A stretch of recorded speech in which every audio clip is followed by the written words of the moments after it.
అందులో భాగంగా ఆయన కొన్ని కీలకమైనటువంటి వ్యాఖ్యలు చేయడం జరిగింది.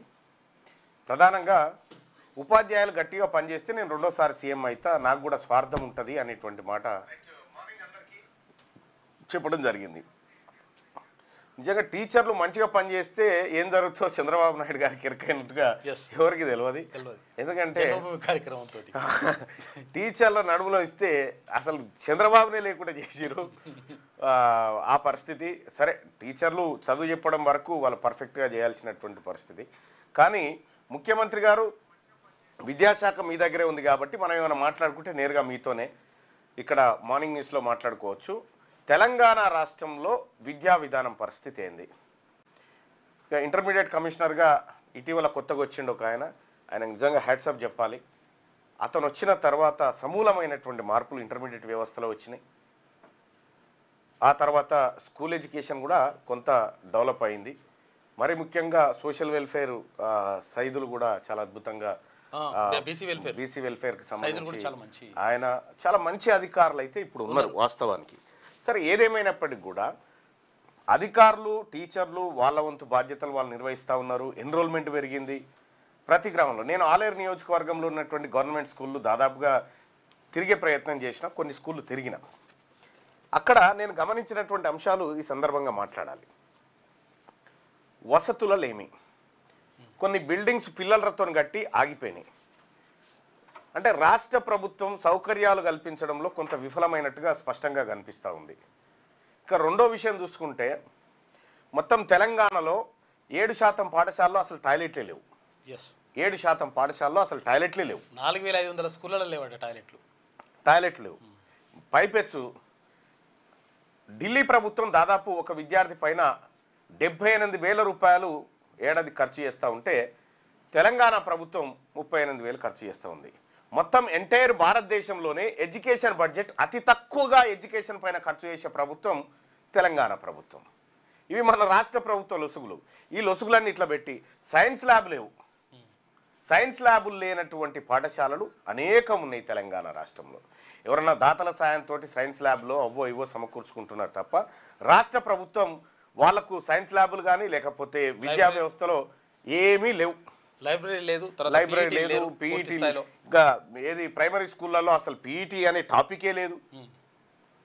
ఖేలో ఇండియా గేమ్స్ ఇక్కడ నిర్వహించండి, మనం చాలా అద్భుతంగా దీన్ని ముందుకు తీసుకుపోదామని చెప్తా ఉన్నారు. ఈ ఖేలో ఇండియా ఏందో ఏమో కానీ అసలు మన తాన పొద్దుగా 12 సంవత్సరాలు వచ్చేదాకా ఆట ఆడిపించే సార్ లేడు.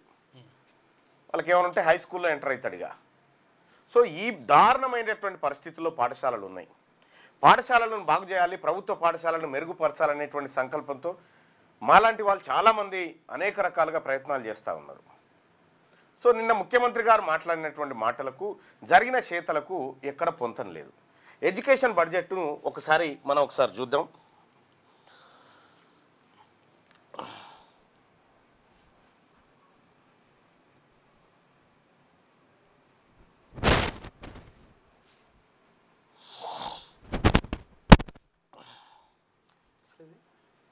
బోర్డు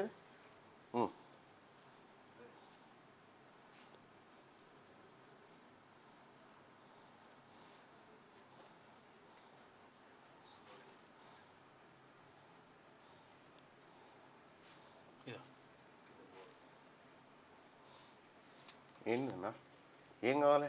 ఒక్క నిమిషం. రైట్,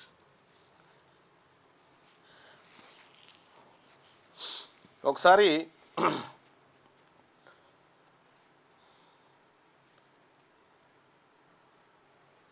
తమిళనాడు ఏమో 12.6% బడ్జెట్ విద్యకు.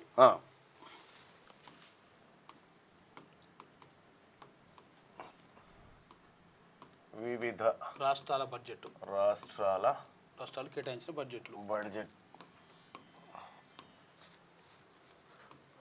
2025 బడ్జెట్లో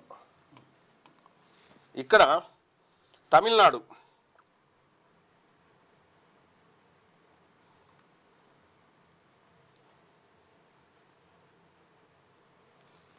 $12.6%. ఆ తర్వాత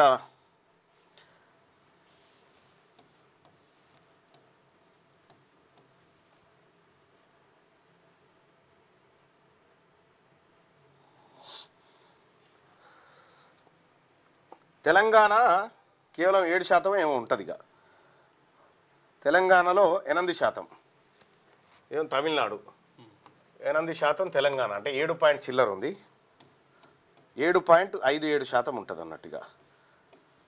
తమిళనాడులో 13.4 మార్చిరట, పెంచిరు 13.4%. Gujarat 14.8%, west Bengal 14.8%, 14.8% west Bengal. Odisha 14%.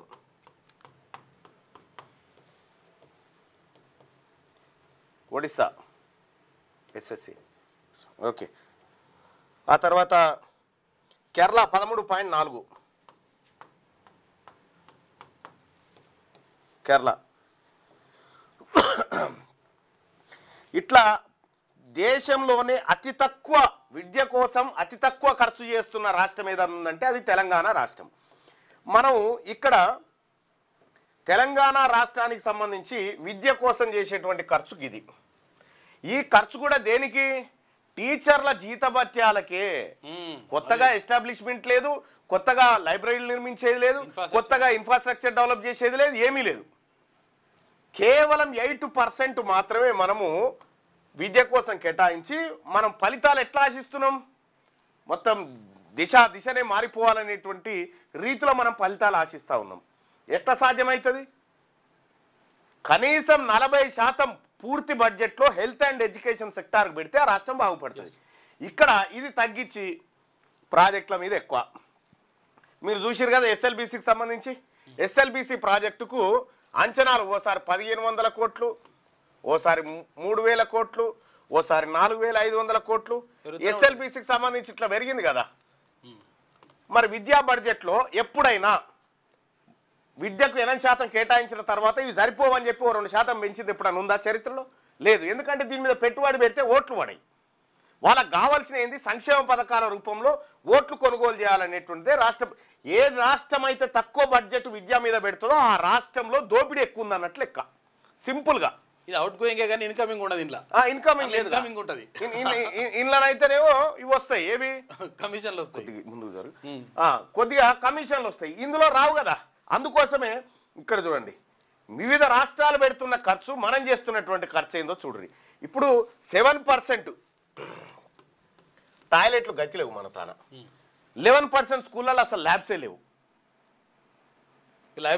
Library లేవు, పీఈటీ లేరు.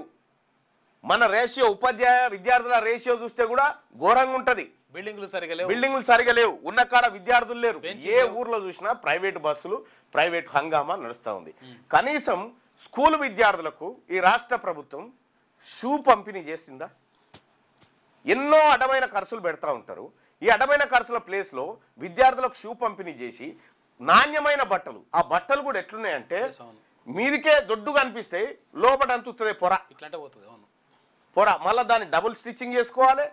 ఈ రకంగా విద్యార్థుల పట్ల రాష్ట్ర ప్రభుత్వం, ప్రభుత్వ విద్య పట్ల ఇంత నిర్లక్ష్యంగా ఉన్న తర్వాత మనం గొప్పగా ఎట్లా ఎక్స్పెక్ట్ చేయగలుగుతాం? ఛాన్సే లేదు. ముఖ్యమంత్రి గారు చెప్పేటువంటి మాటలకు దీనికి ఎక్కడ పొంతన ఉండదు. అందుకోసమే ముఖ్యమంత్రి గారు మీరు ఈ బడ్జెట్ని 20% పెంచి నిన్న మాట్లాడిన మాటలు మాట్లాడితే ఏమైనా రీతిగా ఉంటుంది. మింగమెత్తుకులేదు మీసాలకు సంపంగా నూనె అన్నట్టుగా ఇక్కడ బడ్జెటే లేదు. ఈ బడ్జెట్లో 8% కేవలం జీతాలకే, ఇంకొక దానికే లేవు. ఇక ఇళ్ళకి అనా పైసా మిగిలేదు లేదు. మళ్ళా టీచర్లకు ఆ స్కూళ్ళల్లో స్కావెంజర్లు ఉండరు, ఎవరన్నా దాతలు ఇస్తే పెట్టుకోవాలి అంతే. ఇక ఇదే కథ. టీచర్లు ఉన్న కాడ విద్యార్థులు లేరు, విద్యార్థులు ఉన్న కాడ టీచర్లు లేరు. రకరకాలైనటువంటి సమస్యలతో మన విద్యా వ్యవస్థ పూర్తిగా వెనకబడిపోయింది. ఈ దేశంలోనే నిరక్షరాస్యతలో ఒక్కసారి చూద్దాం.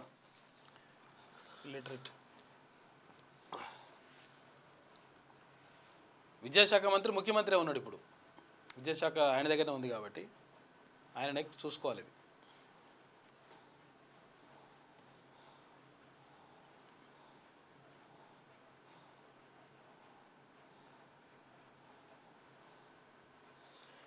మొత్తం భారతదేశంలో ఉన్నటువంటి లిటరసీ రేట్ను ఒకసారి తీసుకుంటే తెలంగాణ లిటరసీ రేటు 76.9%. 76.9% ఉంది. దేశ సగటు వచ్చేసి 80.9%. అక్షరాస్యత శాతం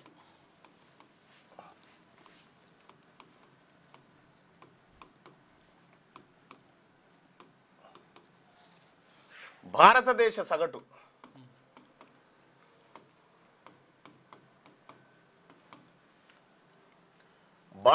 సగటు వచ్చేసి 80.9.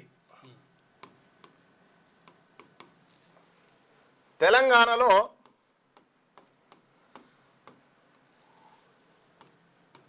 76.9. దేశ సగటు కంటే మన తాన ఇంకా తగ్గిపోయింది. 4% తక్కువ. 4 రాష్ట్రం తెలంగాణ 4% తక్కువ ఉంది ఇంకా దేశ సగటు కంటే. మిగతా రాష్ట్రాల విషయానికి కూడా ఒకసారి వద్దాం. లిటరసీ రేట్ విషయంలో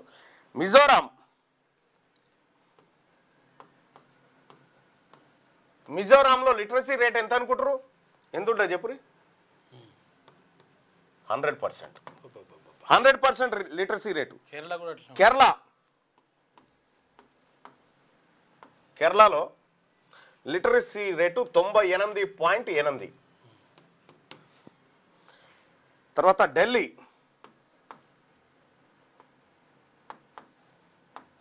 ఢిల్లీలో లిటరసీ రేటు 88.7. హిమాచల్ ప్రదేశ్ గోవాలో లిటరసీ రేటు 88.5. మన రాష్ట్రం దరిద్రం చూడరు ఎట్లుందో. ఇది గుర్తుపెట్టుకోరు, మన రాష్ట్ర దరిద్రం. లేరు పరిస్థితులు ఇప్పుడు చూసిన కాడికి. హిమాచల్ ప్రదేశ్ లిటరసీ రేట్ వచ్చేసి 87.9.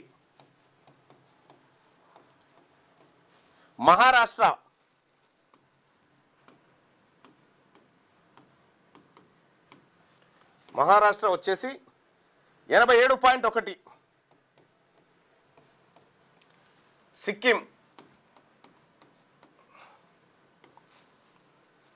సిక్కిం వచ్చేసి 87. నాగాలాండ్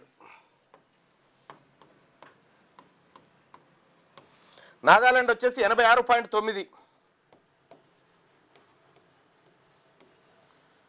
త్రిపుర వచ్చేసి 86.4. పంజాబ్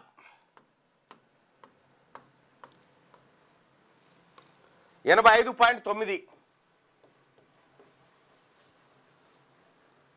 ఆఖరికి ఒడిస్సా, అస్సాం, జార్ఖండ్, ఛత్తీస్గఢ్, ఉత్తరప్రదేశ్ ఇట్లా అన్ని రాష్ట్రాలు మనకంటే ముందు వరుసలో ఉన్నాయి. ఒడిస్సా కంటే అధ్వానం.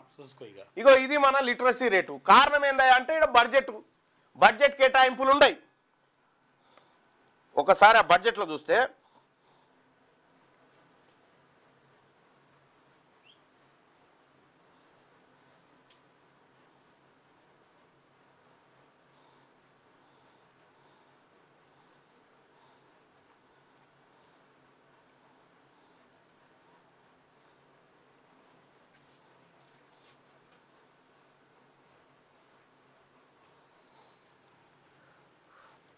ఇగో ఇది మన విద్య.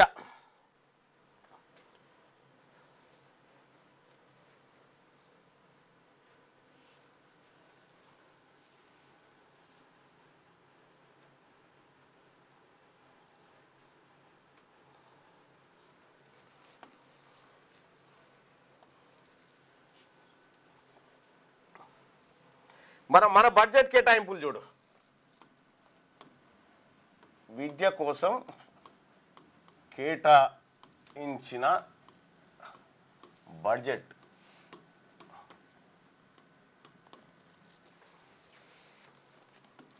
రాష్ట్రాలు ఇక్కడ చూడండి, ఈ విద్య కోసం వివిధ రాష్ట్రాలు కేటాయించిన బడ్జెట్ను ఒకసారి చూడండి.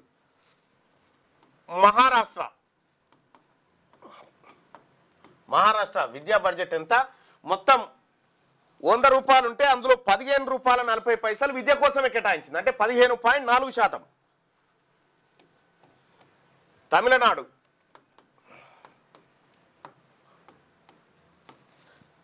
13.4%. తర్వాత ఆంధ్రప్రదేశ్, పక్కనున్న ఆంధ్రప్రదేశ్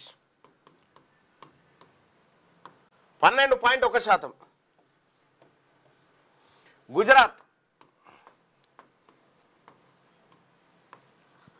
14.8%. కేరళ 13.4%.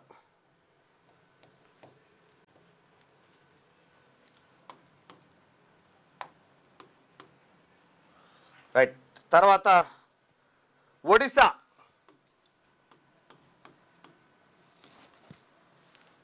14%. తర్వాత వెస్ట్ బెంగాల్ ఎడ్యుకేషన్ బడ్జెట్లు చూడు ఎట్లా కేటాయించినాయో అక్కడ ప్రభుత్వాలు 14.8%. బీహార్, ఇగో బీహార్ కంటే దారుణంగా ఉన్నది. బీహార్ 21%, 21.4%. వీళ్ళు నయం ఉన్నారు వాళ్ళు.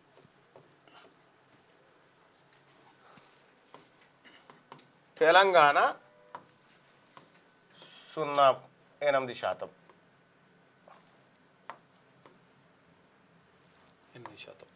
8%. ఇగో ఇది మన తెలంగాణ రీతి. ఎడ్యుకేషన్లో మన బడ్జెట్ దరిద్రం గిది. ఇక ఈ దేశంలో మనం ముందు ఉండాలి, మన బడ్జెట్లో ముంగడికి పోవాలి, ఇగో గివి లెక్కలయ్యా. ఈ ముఖ్యమంత్రి గారు చెప్పాలి, మనం లిటరసీ రేట్లో వెనక ఉన్నాం, బడ్జెట్ కేటాయింపుల్లో వెనక ఉన్నాం. మనం పెట్టే పెట్టుబడి అంతా కాళేశ్వరాలు, ఎత్తిపోతలు, కొడంగల్ ఎత్తిపోతా, మూసిని శుద్ధి చేయడం, దిక్కుమాల ప్రాజెక్టులన్నీ కమిషన్ల కోసం చేసే ప్రాజెక్టులు బంద్ పెట్టి ఈ దేశానికి అక్కడికి వచ్చేటువంటి లిటరసీ రేట్ను, విద్యను ఈ రాష్ట్ర ప్రభుత్వం చంపుతుంది. ఇది పెట్టిన బడ్జెట్, ఈ జీతాల బడ్జెట్ ఇది. బీహార్ 21%, మొత్తం బడ్జెట్లో బీహార్ 21% కేటాయిస్తూ ఉంది కేవలం ఎడ్యుకేషన్కే. మీరు చెప్పమంటే చెప్తారు, ఇక పోయి మైక్ పట్టుకొని ఉపాధ్యాయులంతా గట్టిగా పనిచేయాలి, నేను మీతోనే భోజనం చేస్తా, మీరు భోజనం చేస్తా. భోజనం చేస్తే ఏమొస్తుంది? భోజనం చేస్తే మొత్తం మారిపోతుందా వ్యవస్థ అంతా? నువ్వు మార్చాల్సిన నువ్వు కేటాయింపులేవి, ఈ బడ్జెట్ కేటాయింపులేవి. అందుకోసమే ఈ ప్రభుత్వాలు ఇక్కడ బడ్జెట్ పెంచినాం అనుకో, ఇక్కడ బడ్జెట్ పెంచి ప్రభుత్వ స్కూళ్ళను బాగు చేసాం అనుకో, మరి మల్లారెడ్డి, నారాయణ, శ్రీ చైతన్య ఇవి ఆగం కావా? ఇవి సజావుగా నడవాలి, పార్టీలకు ఫండ్లు ఇవ్వాలంటే వీటిని నాశనం చేయాలన్నట్టు. అందుకోసమే ఈ కార్యక్రమాలన్నీ.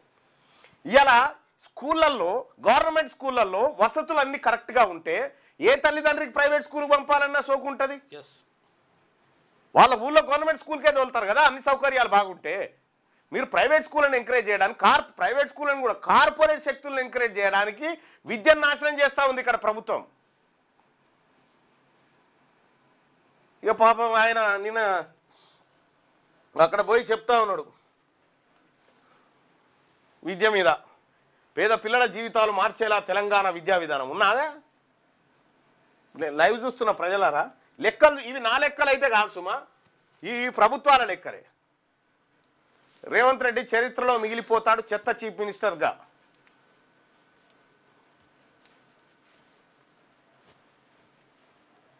ఎక్కడ కూడా మేరుకులానికి స్టిచ్చింగ్ కాంట్రాక్ట్ ఇవ్వాలి.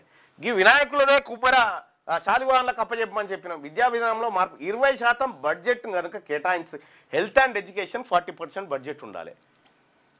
అవి ఉంటే సగం సమస్యలు పోతాయి. వాళ్ళ దగ్గర ఓట్లు లేవుగా పోరగాళ్ళ దగ్గర, అందుకే వాళ్ళ మీద బడ్జెట్ పెట్టరు అన్నట్టు. ఇంత దరిద్రమైనటువంటి విధానం ఎక్కడ ఉండదు. దేశంలోనే అతి తక్కువ విద్యా బడ్జెట్ను కేటాయిస్తున్న రాష్ట్రంగా తెలంగాణ రాష్ట్రం. విద్యాశాఖ మంత్రిగా రేవంత్ రెడ్డి గారు సిగ్గుపడాలి. తెలంగాణ రాష్ట్రం లిటరసీ రేట్లో వెనకబడ్డందుకు సిగ్గుపడాలి విద్యాశాఖ మంత్రి. తెలంగాణ రాష్ట్రంలో 7% స్కూళ్ళలో టాయిలెట్ లేవు, సిగ్గుపడాలి చూసి రేవంత్ రెడ్డి గారు. తెలంగాణ రాష్ట్రంలో మన ఊరు ఏది ఈ స్కూళ్ళ కింద మొండి గోడలు లేస్తే బకాయిలు ఇవ్వకపోతే గోడలు లేసి ఆడున్నాయి, సిగ్గుపడాలి అది చూసి. మన ఊరు మనబడి కింద వచ్చినటువంటి దాంట్లో ఇలా తెలంగాణలో టీచర్లంతా కష్టపడి 3-4 లక్షల మంది ఎన్రోల్మెంట్ పెంచారు. వాళ్ళని చూసి మనం సిగ్గు తెచ్చుకోవాలి, మన ప్రభుత్వాలు, మన రాజకీయ నాయకులు అందరం కూడా, ఇంక్లూడింగ్ మీరే కాదు మేము కూడా. విద్యాశాఖ మంత్రి కొద్దిగా ఎక్కువ సిగ్గుపడాలి మీరు, మేము కొద్దిగా తక్కువ పడాలి అంతే. ఈ రాష్ట్రంలో మన మేనిఫెస్టో చూడాలి తల్లిదండ్రులారా. ఈ రాష్ట్రం మేనిఫెస్టో కూడా బీసీలకు 20 లక్షల కోట్లు, 2 లక్షల 1,00,000 కోట్లు ఇస్తాం 5 ఏళ్ళని రేవంత్ రెడ్డి ఎట్లయితే మోసం చేసిండో, 2 బడ్జెట్లు కలిపి 20,000 కోట్లు దాటలే. అవి ఖర్చు పెట్టేది ఎంతో తర్వాత. కానీ మేనిఫెస్టోలో ఎవడైతే హెల్త్ ఎడ్యుకేషన్కి నేను 40% బడ్జెట్ను ఈ రాష్ట్రంలో ఉన్నటువంటి ప్రజల పన్నులతో జమైన బడ్జెట్ను కేటాయిస్తానని చెప్పాలి. అటువంటి చూజ్ చేసుకున్నప్పుడు పిల్లల భవిష్యత్తు మారుతుంది, రాష్ట్రం హాలత్ మారుతుంది. ఏముంది తీసుకుపోయి కాళేశ్వరం 30,000 కోట్లతో స్టార్ట్ అయ్యేది 40,000 కోట్లు, 50,000 కోట్లు. ఎప్పుడన్నా విద్యా బడ్జెట్ సవరణలు జరిగినాయా, పెరిగినాయా? అది ఏమీ లేదు. పేరుకు విద్యా పాలసీ మొత్తం విద్యా సమూల మార్పుని కమిటీ ఏం చేస్తావు? కమిటీ వేస్తే రిపోర్ట్ నీ తన పైకమే లేని విద్యా కమిషన్ ఏం చేస్తావు? దాంతో తెలంగాణ రాష్ట్రంలో మద్యం షాపులకు 2-3 నెలల ముందే మద్యం షాపులకు అలర్ట్ అయిపోయి అయ్యో మద్యం షాపు ఒకరోజు మూత పడితే ఎట్లా అని ముందే టెండర్లు వేస్తావు. మరి స్కూళ్ళల్లో రేపు పొద్దుగాల కొంతమంది పిల్లలు చేరితే ఇంకో అదనపు గది ఎట్లా అని ఆలోచన చేస్తున్నావా? ఆ డిజిటల్ బోర్డులు పెట్టినావు. డిజిటల్ బోర్డులు పెడితే దానికి సంబంధించినటువంటి టీచర్లను పెట్టినావా? ఇలా ఆర్టిఫిషియల్ ఇంటెలిజెన్స్ వచ్చిన తర్వాత పిల్లల్ని ఆర్టిఫిషియల్ ఇంటెలిజెన్స్ వైపు 1వ తరగతి నుంచే మళ్లించాల్సిన పరిస్థితి. మనం ఎక్కడున్నాం? మనం ఎక్కడ లేము. ఏదో నామకే వాస్తు, ముందు నామకే వాస్తు కార్యక్రమాలు జరుగుతుంటాయి. వాళ్ళ కార్పొరేట్ కాలేజీలన్నీ ఎవరి? అగ్రవర్ణాలే. ఇంజనీరింగ్ కాలేజీలు రెడ్ల కాలేజ్ చదివితే కదా, కాలేజీలు స్కూళ్ళు కార్పొరేట్ వ్యవస్థ అంతా వాళ్ళ గుప్పిట్లో ఉంది. ఇక జేఎన్టీలో వీసీ ఉన్నాడు కదా రెడ్డి, మొత్తం జేఎన్టీకి సంబంధించి మొత్తం విద్యార్థులంతా ఈ జేఎన్టీ వీసీ మీద తిరగబడతా ఉన్నారు. వాడు మొత్తం దోపిడికి దిగబడ్డాడట. రెడ్డి కదా, మరి రెడ్డిని కాపాడాలి కదా అని ముట్టుకుంటూ లేడు వాడు. ఈ రకంగా వాడు పెద్ద ఈడియట్ అంటే వాడిని మించిన ఈడియట్ లేడిగా. ఇక ఇంకొక విషయం ఏంటంటే ఈ విద్యా విధానాలు ఇటు కార్పొరేట్ శక్తులు ఎవరి వాళ్ళకంటే వాళ్ళు ఏలు పెట్టుకుంటారా, మనకంటే పెడతారు. కాబట్టి ఇక మన విద్యా విధానం సర్వనాశనం అయి కూర్చుంది. మనకు క్రీడా విధానం లేదు, మనకు విద్యా విధానం లేదు. కేవలం ఆడ స్కిల్ యూనివర్సిటీ అని పెట్టినావు. దాని ప్రగతి పైన ఎప్పుడైనా రివ్యూ చేసినావా? ఏం జరిగిందో? స్కిల్ యూనివర్సిటీ నా దగ్గరకు వచ్చారు స్కిల్ పోరగాళ్ళు, ఆ ట్యాగులు వేసుకుని నా దగ్గరకు వస్తే ఏమైందనంటే ఇజ్జత్ పోతుందని ఊకున్నా. చెప్తే పరువే పోతుంది. గా పరిస్థితి ఉందాడ. మన విద్యా విధానం సరిగా లేక దాన్ని సత్యనాశనం చేసి ఇక లోకాన్ని ఉద్ధరిస్తా ఈ డైలాగులు పనికిరావు, పనికొచ్చేటి కావు ముఖ్యమంత్రి గారు. ఇవన్నీ వాస్తవానికి దూరంగా ఉండేటువంటి వార్తలు. ఇవన్నీ ధరణి దోపిడి కోసమే. అది నాటి పాలకులు అంటించిన అసలు ధరణికి భూభారతికి తేడా ఏందో తెలుసా? ధరణికి భూభారతికి ఇక చూడరి.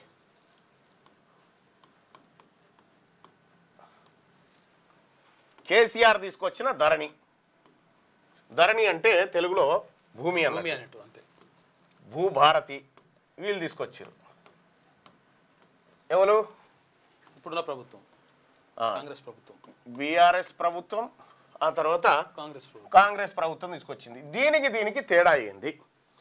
దీనికి తేడా అయ్యింది అని అంటే మనం ఒకసారి గమనిస్తే చాలా గమ్మత్ విషయాలు ఉంటాయి ఇందులో.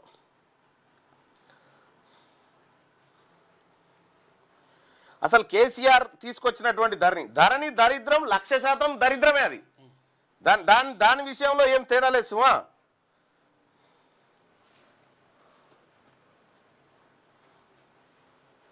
ఇక్కడ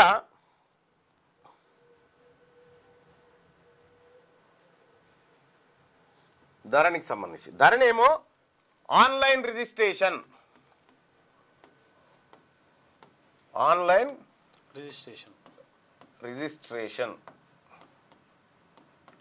ధరణిలో. దాంట్లో ఏంది భూభారతిలో ఏంటంటే ఆన్లైన్ రిజిస్ట్రేషన్ ప్లస్ మ్యూటేషన్ కూడా ఆటోమేటిక్గా జరిగిపోతుంది ధరణిలో. ఇక వీళ్ళు తెచ్చిన దాంట్లో ఏంటంటే పారదర్శకత, భూ రికార్డులు, సవరణల సౌకర్యం. పారదర్శక భూ రికార్డులు, సవరణ ప్లస్ సవరణ సౌకర్యం.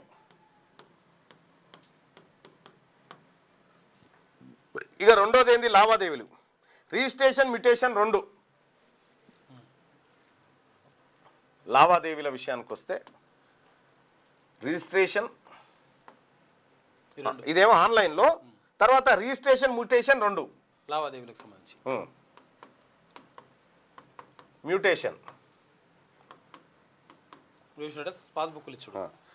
ఇందులో భూభారత్లో రిజిస్ట్రేషన్ వేరు, రికార్డు పరిశీలన వేరు.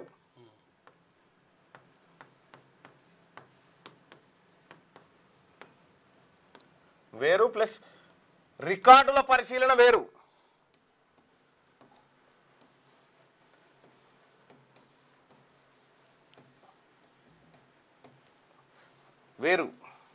రైట్. ఇక ఇంకొకటి వచ్చేసి అత్యంత కీలకమైంది, ఇవి కొత్త రికార్డుల ఆధారంగా, కొత్త రికార్డులలో ఏముంటే అదే లెక్క ఆధారంగా చేస్తారు, అదే ఫైనల్.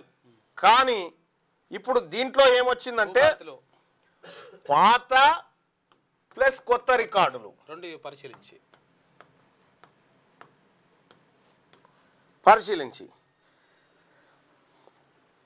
ఇందులో మనం ఒక్క మాటలో చెప్పాలంటే ధరణి ఏమో ఆన్లైన్ లావాదేవీలు చేయడానికి, భూభారత్ ఏమో భూ రికార్డులు పర్ఫెక్ట్గా ఉండడానికి. ఈ రెండింటి మధ్యలో ఉన్నటువంటి తేడా గిదే. సో ఇందులో ఉన్నటువంటి సగం దాంట్లో వాడుతున్నారు ఇప్పుడు. కానీ కేసీఆర్ చేసింది ఏంటంటే కొత్త రికార్డులు అనేటువంటి చెప్పిండు చూడు, దీని ద్వారా కేసీఆర్ 1000 ఎకరాల భూములను కొల్లగొట్టిండు. లక్షల ఎకరాల భూములే. అది నాటి పాలకులు అంటించిన వైరస్. ఆ దుస్థితిని భూభారతి చట్టంలో దూరం చేశాం. గత ప్రభుత్వంలో అక్రమాలు బయటకు రాకుండా ఉండేందుకే నాడు విఆర్ఓ వ్యవస్థను రద్దు చేశారు. భూమిని చెరబట్టిన వాళ్ళను తరిమికొట్టిన తెలంగాణ గ్రామపాలన అధికారుల నియామక పత్రాల పంపిణీలో సీఎం రేవంత్ రెడ్డి. రాష్ట్రంలో రైతులకు, ప్రజలకు ధరణితో పట్టిన దుస్థితిని భూభారతి చట్టంతో దూరం చేశామని సీఎం రేవంత్ రెడ్డి అన్నారు. భూమిని చెరబట్టినోళ్లను దిగంతాలకు తరిమికొట్టిన చరిత్ర తెలంగాణకు ఉందని, ధరణి అనేది ఆనాటి పాలకులు అంటించిన వైరస్ అని వ్యాఖ్యానించారు. ధరణి ముసుగులో దోపిడీకి పాల్పడిన వారికి ఎన్నికల్లో ప్రజలు గుణపాఠం చెప్పారని అన్నారు. గత పాలనలో విఆర్ఓలను, విఆర్ఏలను సమాజం ముందు దోషులుగా నిలబెట్టి రోజుల కొద్ది విష ప్రచారం చేశారు. ఈ విషయం ప్రజల మెదళ్లలో బలంగా నాటుకుంది. ఆ మచ్చ తొలగించుకునే అవకాశం నియామక పత్రాలు పొందుతున్న 5000 మంది గ్రామ పాలన అధికారుల చేతిలో ఉంది. గ్రామాల్లో ప్రజల సమస్యలు తెలుసుకొని పరిష్కరించండి. ప్రభుత్వానికి చెడ్డ పేరు రాకుండా పనిచేయండి. 9 లక్షల సాదా బైనామాలు ఏళ్లుగా నిరీక్షిస్తున్నాయి. వీటికి పరిష్కారం చూపించాలని సీఎం ఉద్బోధించారు. శుక్రవారం హైటెక్స్ లో జరిగిన ప్రజాపాలనలో కొలువుల పండుగ కార్యక్రమంలో 5106 మందికి గ్రామపాలన అధికారులుగా ఉద్యోగ నియామక పత్రాలను అందజేశారు. పేద పిల్లల జీవితాలు ఇది ఉద్యోగ నియామక పత్రాలకు సంబంధించి. ఇక పేద పిల్లల జీవితాలు మార్చేలా తెలంగాణ విద్యా విధానం. ఇక్కడ విద్యాశాఖను తీసుకోవద్దని కొందరు సూచించినా నా వద్దే పెట్టుకున్నా, నీ దగ్గర పెట్టుకుంటే గంత దరిద్రం మోపరించింది. గత పాలకులు విద్యను వ్యాపారంగా మార్చి ఆధిపత్యం చెలాయించాలనుకున్నారు. ఇప్పుడు కొనసాగుతుంది గదే. ఏటా 200 మంది టీచర్లను విదేశాల్లో అధ్యయనానికి పంపిస్తాం. గురు పూజోత్సవంలో ముఖ్యమంత్రి రేవంత్ రెడ్డి. ఏం పంపిస్తావో ఏట్లేమన్నా కనుక ఫిన్లాండ్ ఎడ్యుకేషన్ అయితే పరిశీలించురి. ఫిన్లాండ్ ఎడ్యుకేషన్ విధానం ఎట్లుందో ఒకసారి పరిశీలించురు నాయన. మన తన బడ్జెట్ జీపీఓలు ఉన్నాయి కదా, ఈ జీపీఓలు నోటిఫికేషన్ వేసింది కదా, ఏం కాదు అసలు. యాక్చువల్గా వీళ్ళు విఆర్ఓలు తర్వాత వీళ్ళు ఉంటారు కదా, ఆప్షన్ పెట్టుకోమంటే ఆప్షన్ పెట్టుకుంటే దీంట్లోకి వస్తే దాంట్లో వాళ్ళకు నియామక పత్రం ఆల్రెడీ ఉద్యోగులుగా ఉన్నటువంటి వాళ్ళకే శాఖ మార్చి కొత్త ఉద్యోగాల కింద నియామకాలైనా మీకు. స్పీకర్ నిర్ణయం తీసుకుంటే మరోసారి సుప్రీంకోర్టుకి వెళ్తాం, తీసుకోకుంటే కేటీఆర్. కాళేశ్వరంలో 1,00,000 కోట్లు పోయాయని దుష్ప్రచారం చేస్తున్నారని హరీష్ రావు. స్పీకర్ నిర్ణయం తీసుకోకుంటే మరోసారి సుప్రీంకోర్టుకి వెళ్తామని కేటీఆర్ చెప్పిండు. స్పీకరు ఎమ్మెల్యేలు పార్టీ ఫిరాయించినటువంటి ఎమ్మెల్యేల విషయంలో మీరు నిర్ణయం తీసుకోకపోతే సుప్రీంకోర్టు పోయే ఛాన్స్ ఉంది. సో మరి 6 నెలల్లోపు ఎలక్షన్స్ వస్తాయని చెప్పి కేటీ రామారావు అంటా ఉన్నాడు. రాష్ట్ర ప్రభుత్వం ఏం చేస్తుందో చూడాలి. ఇప్పటికే దానం నాగేందర్, కడియం శ్రీహరి వీళ్ళందరూ కూడా పార్టీలు మారిరు, కండువాలు వేసిరు. కానీ ఆ కండువా కాదంటారు, అది జాతీయ కండువా అంటారు. ఉపాధి హామీతో పొలాల పునరుద్ధరణ, వర్షాలకు దెబ్బతిన్న భూముల్లో పనులు, ప్రభుత్వం నిర్ణయం. జిల్లా కలెక్టర్లకు ఆదేశాలు జారీ చేసింది. అక్క చెల్లెలకు మీరేమంతన్న కానుక.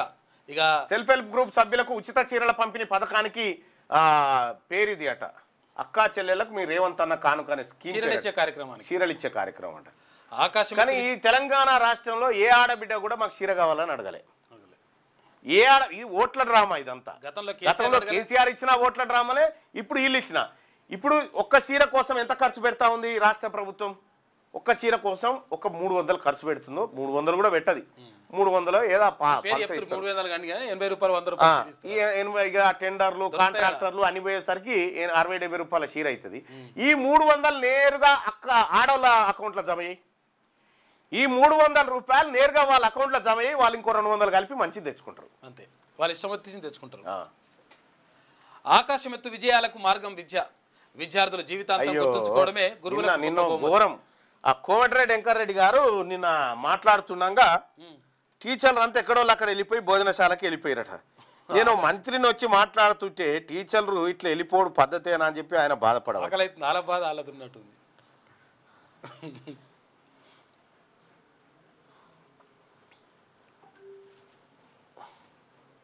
ఈ పద్ధతి కాదంటాడు. కాస తీవ్ర అవమానం కోమటిరెడ్డి వెంకటరెడ్డి గారికి.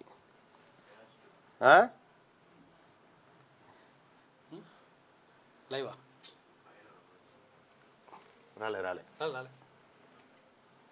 ఇవ్వండి పాపం. నేను మాట్లాడుతూ ఏగా నువ్వు చెప్పేది ఏముంటలే, మాకు తెలియదా నీ గురించి అని వెళ్ళిపోయారేమో జనాలు.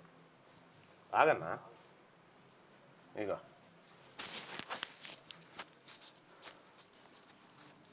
పాపం.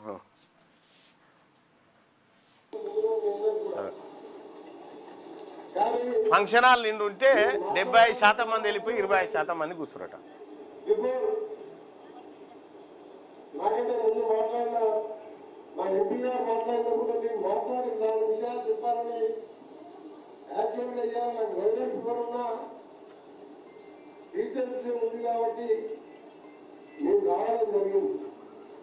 నాకు బాధ వేసే విషయం ఏంటంటే నెక్స్ట్ ఎంపీ గారు మాట్లాడిన తర్వాత నేను మాట్లాడతాను తెలుసుకోరు. 50% ఆఫ్ ది హాల్ డైనింగ్ హాల్లో ఉండాలంటే మన ముందర కూడా ఒకసారి ఆలోచించుకోవాలి. నేను మాట్లాడుతుంటే 50% హాల్ పోయి డైనింగ్ హాల్లో ఉన్నది, నేను ఖాళీ కుర్చీలతో మాట్లాడినట్టుందని చెప్పని అంటారు. అయ్యా కోమటిరెడ్డి వెంకటరెడ్డి గారు, టీచర్లకు మధ్యాహ్నం 1 గంట నుంచి 1:30 లోపు తినే అలవాటు. ఎందుకంటే పిల్లలతో పాటు వాళ్ళకు కూడా అది అలవాటు అయిపోయింది. నువ్వు 2-3 గంటల దాకా మీటింగ్ పెట్టి నేను చెప్పే సొల్లినాలంటే ఎందుకు కూర్చుంటారు? వాళ్ళకి ఆకలి కాదా? వాళ్ళకి అలవాటు అయిపోయింది. కొంతమందికి పొద్దున్నే తినే అలవాటు ఉంటుంది, కొంతమందికి మధ్యాహ్నం 1 నుంచి 1:30 లోపే ఆకలి అవుతూ ఉంటుంది. వాళ్ళకి అది అలవాటు అయిపోయింది. వాళ్ళ వృత్తి ఆ టైం మెయింటైన్ చేసిరు. ఇక నేను పోయి నేను మాట్లాడదాకా ఉండాల్సిందే, మీరు పేగు మార్చుకోవాల్సిందంటే కుదరదు. ఇది ఉండదు అట్లా. ఇగో జేఎన్టీయూ పరిస్థితి చూడరు. ఇగో జేఎన్టీయూలో రాజన్న సిరిసిల్ల జేఎన్టీలో వసతుల కరువు, కట్టని బిల్డింగ్, కాంట్రాక్టు ప్రొఫెసర్ల బోధన, కిరాయి భవనాల్లో హాస్టల్ నిర్వహణ, అంధకారంలో 1100 మంది విద్యార్థుల భవిష్యత్, కలెక్టరేట్కు విద్యార్థుల నడక, సమస్యలు పరిష్కరించాలని విజ్ఞప్తి. జేఎన్టీయూ సర్వనాశనం అయిపోయింది. ఆ రెడ్డి వీసీని తెచ్చిపెట్టిరు. వాడు వాడిందే ఆట పాడిందే పాట. మొత్తం దీంట్లో వేం నరేందర్ రెడ్డి ఏలు పెట్టి జేఎన్టీయూ విద్యను సర్వనాశనం చేసిండు. జేఎన్టీయూను అటు ఇంజనీరింగ్ విద్యను ఇటు మెడికల్ విద్యను రెండింటిని సర్వనాశనం చేసిండు. ఏందది ఇక్కడ?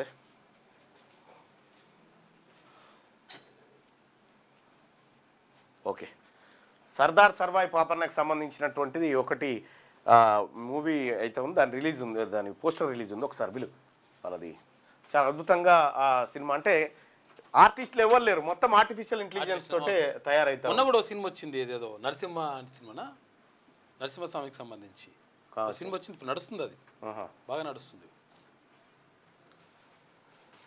మొత్తం టోటల్గా ఆర్టిఫిషియల్ తొందరండి ఏఐ తోటి దాన్ని కూడా చేసిండ్రు. ఇది నా సన్మానాలు ఇడిచిపెట్టి ఫస్ట్ ఇది పోస్టర్ ఆవిష్కరణ ఫస్ట్ ఇట్రాది. వీళ్ళే సర్దార్ సర్వాయి పాపన్నకు సంబంధించి మూవీది ఎంత శాతం అయింది మూవీ? 40% కంప్లీట్ అయిపోయింది మూవీ. ఈ మూవీ కంప్లీట్గా ఆర్టిఫిషియల్ ఇంటెలిజెన్సేనా? అంటే కొంత సీజీ వర్క్ కూడా అవుతుంది అన్న. సీజీ, అన్రిల్ ఇంజన్, డిఫరెంట్ టూల్స్ అంటే పూర్తి చేయడానికి. సర్దార్ సర్వాయి పాపన్న కూడా టీజర్ రిలీజ్ చేసిందా? చేసినామన్న. ఓకే,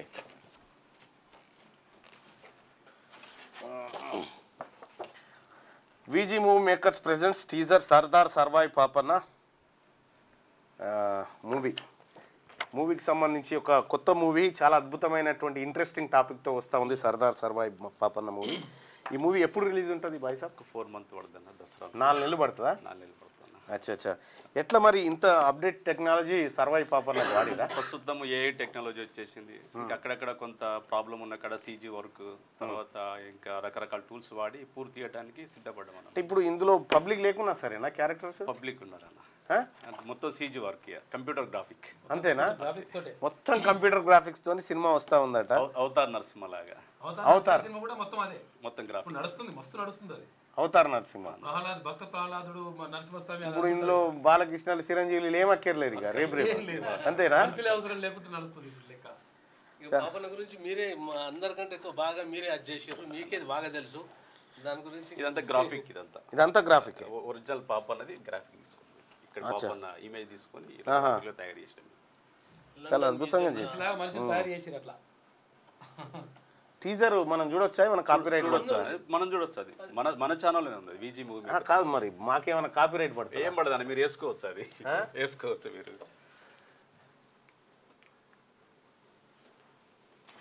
ఏమని ఉంటుంది? VG మూవీ మేకర్ అన్న.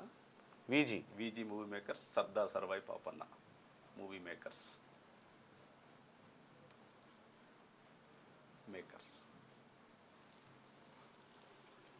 ఇదేనా? అదే.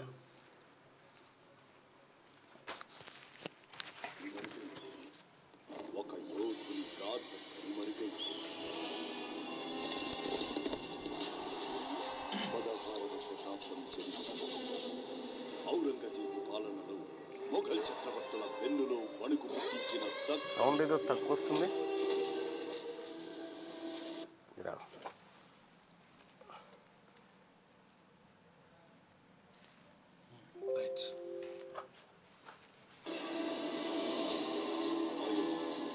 సర్దార్ సర్వాయి పాపన్న.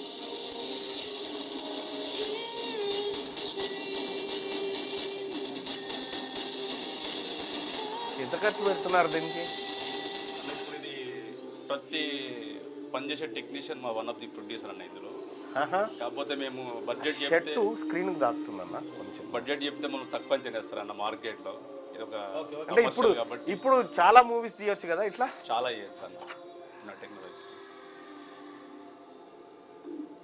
ఎన్నో కోటలు జయించి 50 CR అంటే అంచనా పెద్దగా ఉంటుంది. ఓకే అది తీసుకో, మైక్ పెట్టుదాం.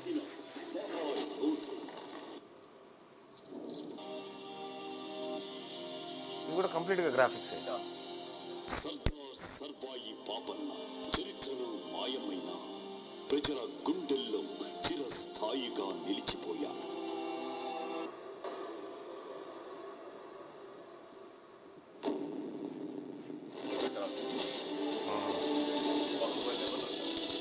ఈ బాహుబలి కంటే ఎక్కువనే కనిపిస్తుంది.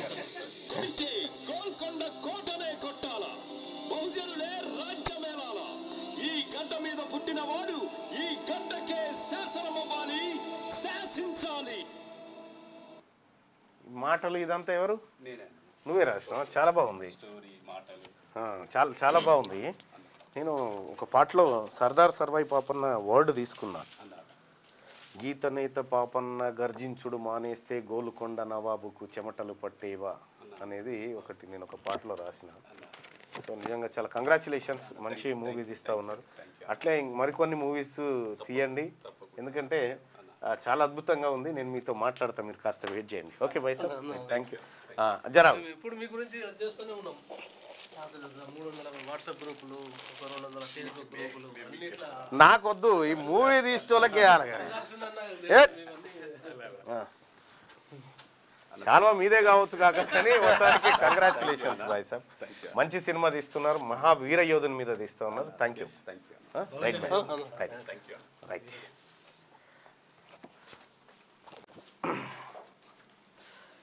రైట్గా ఆకాశం ఎత్తు మార్గం విద్యా విజయాలకు విద్యార్థులు జీవితాంతం గుర్తుంచుకోవడమే గురువుల గొప్ప బహుమతి. జాతీయ ఉత్తమ ఉపాధ్యాయుల అవార్డుల ప్రధానోత్సవంలో రాష్ట్రపతి ద్రౌపది ముర్ము తెలంగాణ నుంచి 4, ఏపీ నుంచి 3 పురస్కారాలంటూ ఒక వార్తను చూస్తా ఉన్నాం. ఇక్కడ గమ్మత్ విషయం ఏంటంటే, గురువు ఒకప్పుడు చదువు చెప్పినటువంటి సారు ఆ ఆడకట్టుకేని సార్ డోర్ దగ్గరే ఆ ఆడకట్టుకేని సార్ వస్తున్నట్టు ఈ ఆడకట్టుకు పొరగాలు మాయమైపోయేది. అవును. ఇప్పుడు పోరగాలను చూసి సార్ భయపడే కాడికి వచ్చింది. ఈ తల్లిదండ్రుల్లో వచ్చినటువంటి మార్పు ఇదంతా. అయ్యో మా పిల్లగాని మేము షటాన చెంపదెబ్బేయం నువ్వెట్లా కొడతావా అనే కాడికి వచ్చి కోలాన వేసేదట వెనకట. ఇక్కడ ఇగో తెలంగాణ నుంచి నలుగురు అని చెప్పి ఈ మారం పవిత్ర అని ఉందా, సూర్యాపేట జిల్లాకు సంబంధించినటువంటి ఈమె రెడ్డి, ఈమెను నేషనల్ అవార్డు తీసుకుపోవడానికి చాలా చాలా కథలు పడ్డారు. ఇదంతా గిట్లుంటుంది అన్నట్టు వాళ్ళ రాజ్యంలో. అసలైన వాస్తవానికి ముగ్గురు బీసీలకు రావాల్సిందే, వాటిని ఖతం చేశారు. భారత్ రష్యాలకు దూరం అయ్యాం, అవి చైనా చీకటి వలయంలో చిక్కుకున్నాయి. ట్రూత్ సోషల్లో ట్రంప్ తాజా వ్యాఖ్యలు చేసిన ఈ పిచ్చిలేసింది. పిచ్చిలేసింది. అమెరికాలో ఎంత పెట్టుబడి పెడతారు? టెక్ దిగ్గజాలకు ట్రంప్ సూటి ప్రశ్న వేసిందట. రహదారులు ఛిద్రం, పలు జిల్లాల్లో భారీ వర్షాలకు దెబ్బతిన్న రోడ్లు వంతెనలు. వాహనదారులకు తప్పని ఇక్కట్లు మరమ్మతులకు 785 కోట్లు అవసరం. కామారెడ్డి జిల్లా మందాపూర్ నుంచి జనగామ వెళ్లే దారి కోతకు గురైంది. ప్రజలు అవస్థల మధ్య ప్రయాణం సాగిస్తా ఉన్నారట. ఇగో కోతకు గురైపోయిందట. వాహనదారులకు తప్పని ఇక్కట్లు మరమ్మతులకు 785 కోట్లు అవసరమట. ఇగో వీటికి నేటి తరం మిత్ర సన్యాసం, ఒకరిద్దరితో స్నేహానికే ఇప్పటి పిల్లడు మక్కువ. వర్చువల్ ఫ్రెండ్షిప్ వైపే ఎక్కువ మంది మొగ్గు. ఒంటరితనం మానసిక సంఘర్షంలో భావి భారత పౌరులు. హైదరాబాద్లోని ప్రముఖ పాఠశాలలో 7వ తరగతి చదువుతున్న రిషిత్ను నీ తరగతిలో అందరి పేర్లు చెప్పగలవా అని అడిగితే నా ముందు బెంచ్ వాళ్ళ పేర్లు మాత్రమే తెలుసు అనే సమాధానం వచ్చింది. 10వ తరగతి చదువుతున్న నిహాల్కు ఉన్నది ఒక్కడే స్నేహితుడు, అతనితో తప్ప మరెవరితోనూ కలవడు. తను బడికి రాకుంటే ఇతను వెళ్ళడానికి ఇష్టపడు. పాపను కిందటి ఏడాది చదివిన సెక్షన్లోనే ఉంచండి. తన స్నేహితులందరూ అక్కడే ఉన్నారు. ఓ ప్రైవేట్ పాఠశాల ఉపాధ్యాయులకు 8వ తరగతి బాలిక తల్లిదండ్రుల విజ్ఞప్తి ఇది. ఇక ఎప్పుడు స్నేహితులు అంటూ తిరగడమేనా, కాసేపైనా ఇంట్లో కాళ్ళు నిలవ. 10 నుంచి 15 నెలల కిందట చాలా ఇళ్లలో తల్లిదండ్రుల నుంచి పిల్లలకు ఇలాంటి మందలింపులే ఉండేవి. ఏరా ఎప్పుడు గదిలోనేనా, ఆ గాడ్జెట్ వదవా, కాసేపు ఫ్రెండ్స్తో తిరగకపోయావా? ఒకప్పుడేమో సోపది పోతే కొట్టేది, ఇప్పుడేమో ఇంట్లుంటే సోపతి అన్న ఓరాదరు అనే పరిస్థితి. అవును, ఇంట్లో కూర్చుంటావు రా ఊకే అని అట్లున్నది పరిస్థితి అట. మహిళా కానిస్టేబుళ్లతో అశ్వదళం అంట. ఇక జాగిలాల విభాగానికి 12 మేలు జాతి కుక్క పిల్లలు కూడా తీసుకొచ్చిరట. ఇక్కడ గుర్రాలు, ఇక్కడ కుక్క పిల్లలు. శాంతి భద్రతల పరిరక్షణలో పోలీస్ జాగిలాలు అశ్వదళం కీలకం. పని ఒత్తిడిలో మూగజీవాలపై భారం పడుతోంది. దీన్ని అధిగమించేందుకు సిటీ పోలీస్ విభాగానికి అదనంగా 12 మేలుజాతి శునకాలు, మరికొన్ని గుర్రాలను పోలీస్ శాఖ సమకూర్చుకుంది. ఇక హైదరాబాద్ నగరంలోని కొత్వాల్ సివి ఆనంద్ గోషామహల్ పోలీస్ స్టేడియంలో శుక్రవారం డీసీపీలు రక్షిత కృష్ణమూర్తి, చంద్రమోహన్, కవితాధార, గిరిరాజ్, అదనపు డీసీపీ కిష్టయ్యతో కలిసి అంటే మౌంటెడ్ జాగిల్ అంటే డాగ్ స్క్వాడ్ యూనిట్లను పరిశీలించారట. సో కుక్కలు వాస్తవానికి ఏ పోలీస్ చేయలేని పని చేస్తాయి కుక్కలు. అవి వాసన పసిగట్టడంలో కానీ ఇంకే విషయంలో కానీ కుక్కలు చాలా పకడ్బందీగా పనిచేస్తాయి.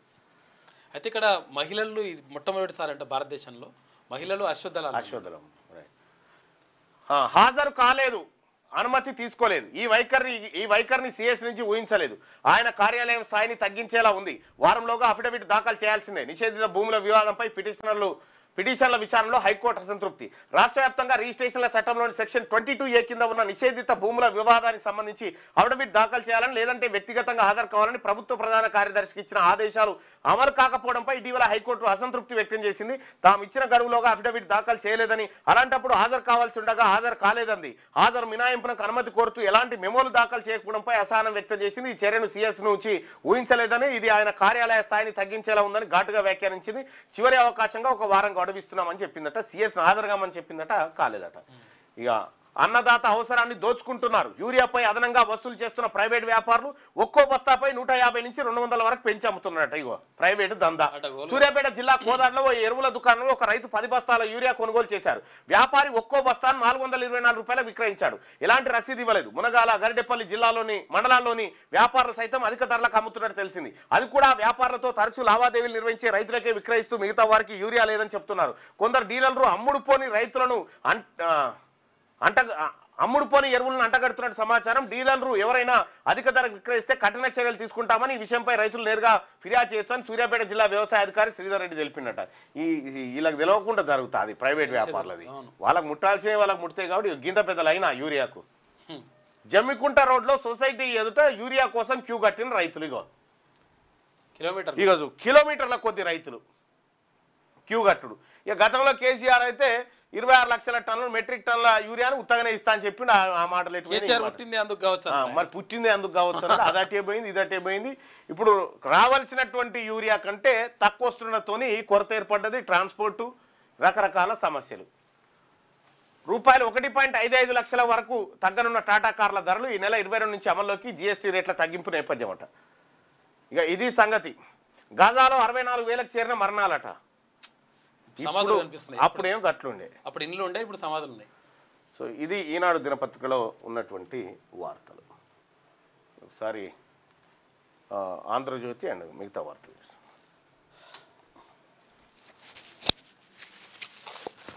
ధరణి దరిద్రాన్ని వదిలేస్తున్నాం, భూభారతి సక్రమంగా అమలు చేయండి అని చెప్పేసి సాదా బైనామాల సమస్యలు శాశ్వతంగా పరిష్కరించాలి. తప్పులు కప్పిపుచ్చుకోవడానికే గత పాలకులు వీఆర్ఏ వ్యవస్థను రద్దు చేశారు. కాళేశ్వరం కూలినందుకు బీఆర్ఎస్ పార్టీని రద్దు చేస్తారా? తెలంగాణ ప్రజలకు భూమికి అవినాభావ సంబంధం ఉంది. ఇక భూమిని ఆక్రమించుకోవాలని చూసిన వారిని తరిమి కొట్టాలని చెప్పేసి కామెంట్ చేసిండు ముఖ్యమంత్రి రేవంత్ రెడ్డి. 5,107 మంది జీపీఓలకు నియామక పత్రాలు అందజేసిండు. గ్రామ పంచాయతీ ఆఫీసర్లు అని చెప్పేసి ప్రత్యేకంగా ఇప్పుడు వీఆర్ఓలు వీఆర్ఏలు వీళ్ళు ఉన్నారు కదా, వాళ్ళు ఏమైంది ఇప్పుడు ఈ మీరు మార్చుకోవచ్చు ఈ ఉద్యోగాన్ని అని చెప్పేసి అంటే ఇళ్ళకి వచ్చింది అన్నమాట. వాళ్ళు అసలు యాక్చువల్గా కొత్తగా నోటిఫికేషన్ వేసిన ఉద్యోగాలు కావు ఇవి. తర్వాత అటువంటిది ఏం కాదు, ఆల్రెడీ ఉద్యోగులుగా ఉన్న వాళ్ళే ఆ ఉద్యోగుల్లో నుంచి మళ్ళీ ఇక్కడ జీపీఓలుగా వచ్చిండ్రు. వాళ్లకు నియామక పత్రాల కార్యక్రమం పెట్టుకున్నారు ప్రభుత్వం. మరి ఇది ఎంతో కొంచెం విడ్డూరంగానే ఉన్నది. ధరణితో పట్టుకున్న దరిద్రాన్ని భూభారతితో తొలగించే ప్రయత్నం చేస్తున్నామని సీఎం రేవంత్ రెడ్డి తెలిపారు. ప్రజలకు రెవెన్యూ అధికారుల వల్ల సమస్యలు రాలేదని, ధరణి వల్లే వచ్చాయని అన్నారు. హైదరాబాద్లోని హైటెక్స్లో శుక్రవారం జరిగిన కొలువుల పండుగ కార్యక్రమానికి సీఎం రేవంత్ రెడ్డి ముఖ్య అతిథిగా హాజరయ్యారు. 5,107 మంది గ్రామ పరిపాలనా అధికారులు అంటే జీపీఓలకు నియామక పత్రాలు అందజేశారు. ఈ సందర్భంగా సీఎం మాట్లాడుతూ భూమితో చెలగాటమాడిన వారెవరూ ఆధిపత్యాన్ని సాధించలేరని, అది అసాధ్యమని పేర్కొన్నారు. గత ప్రభుత్వం టీవీలు పేపర్లు అడ్డం పెట్టుకొని మీపై విష ప్రచారం చేసి మిమ్మల్ని దోషులుగా నిలబెట్టే ప్రయత్నం చేసింది.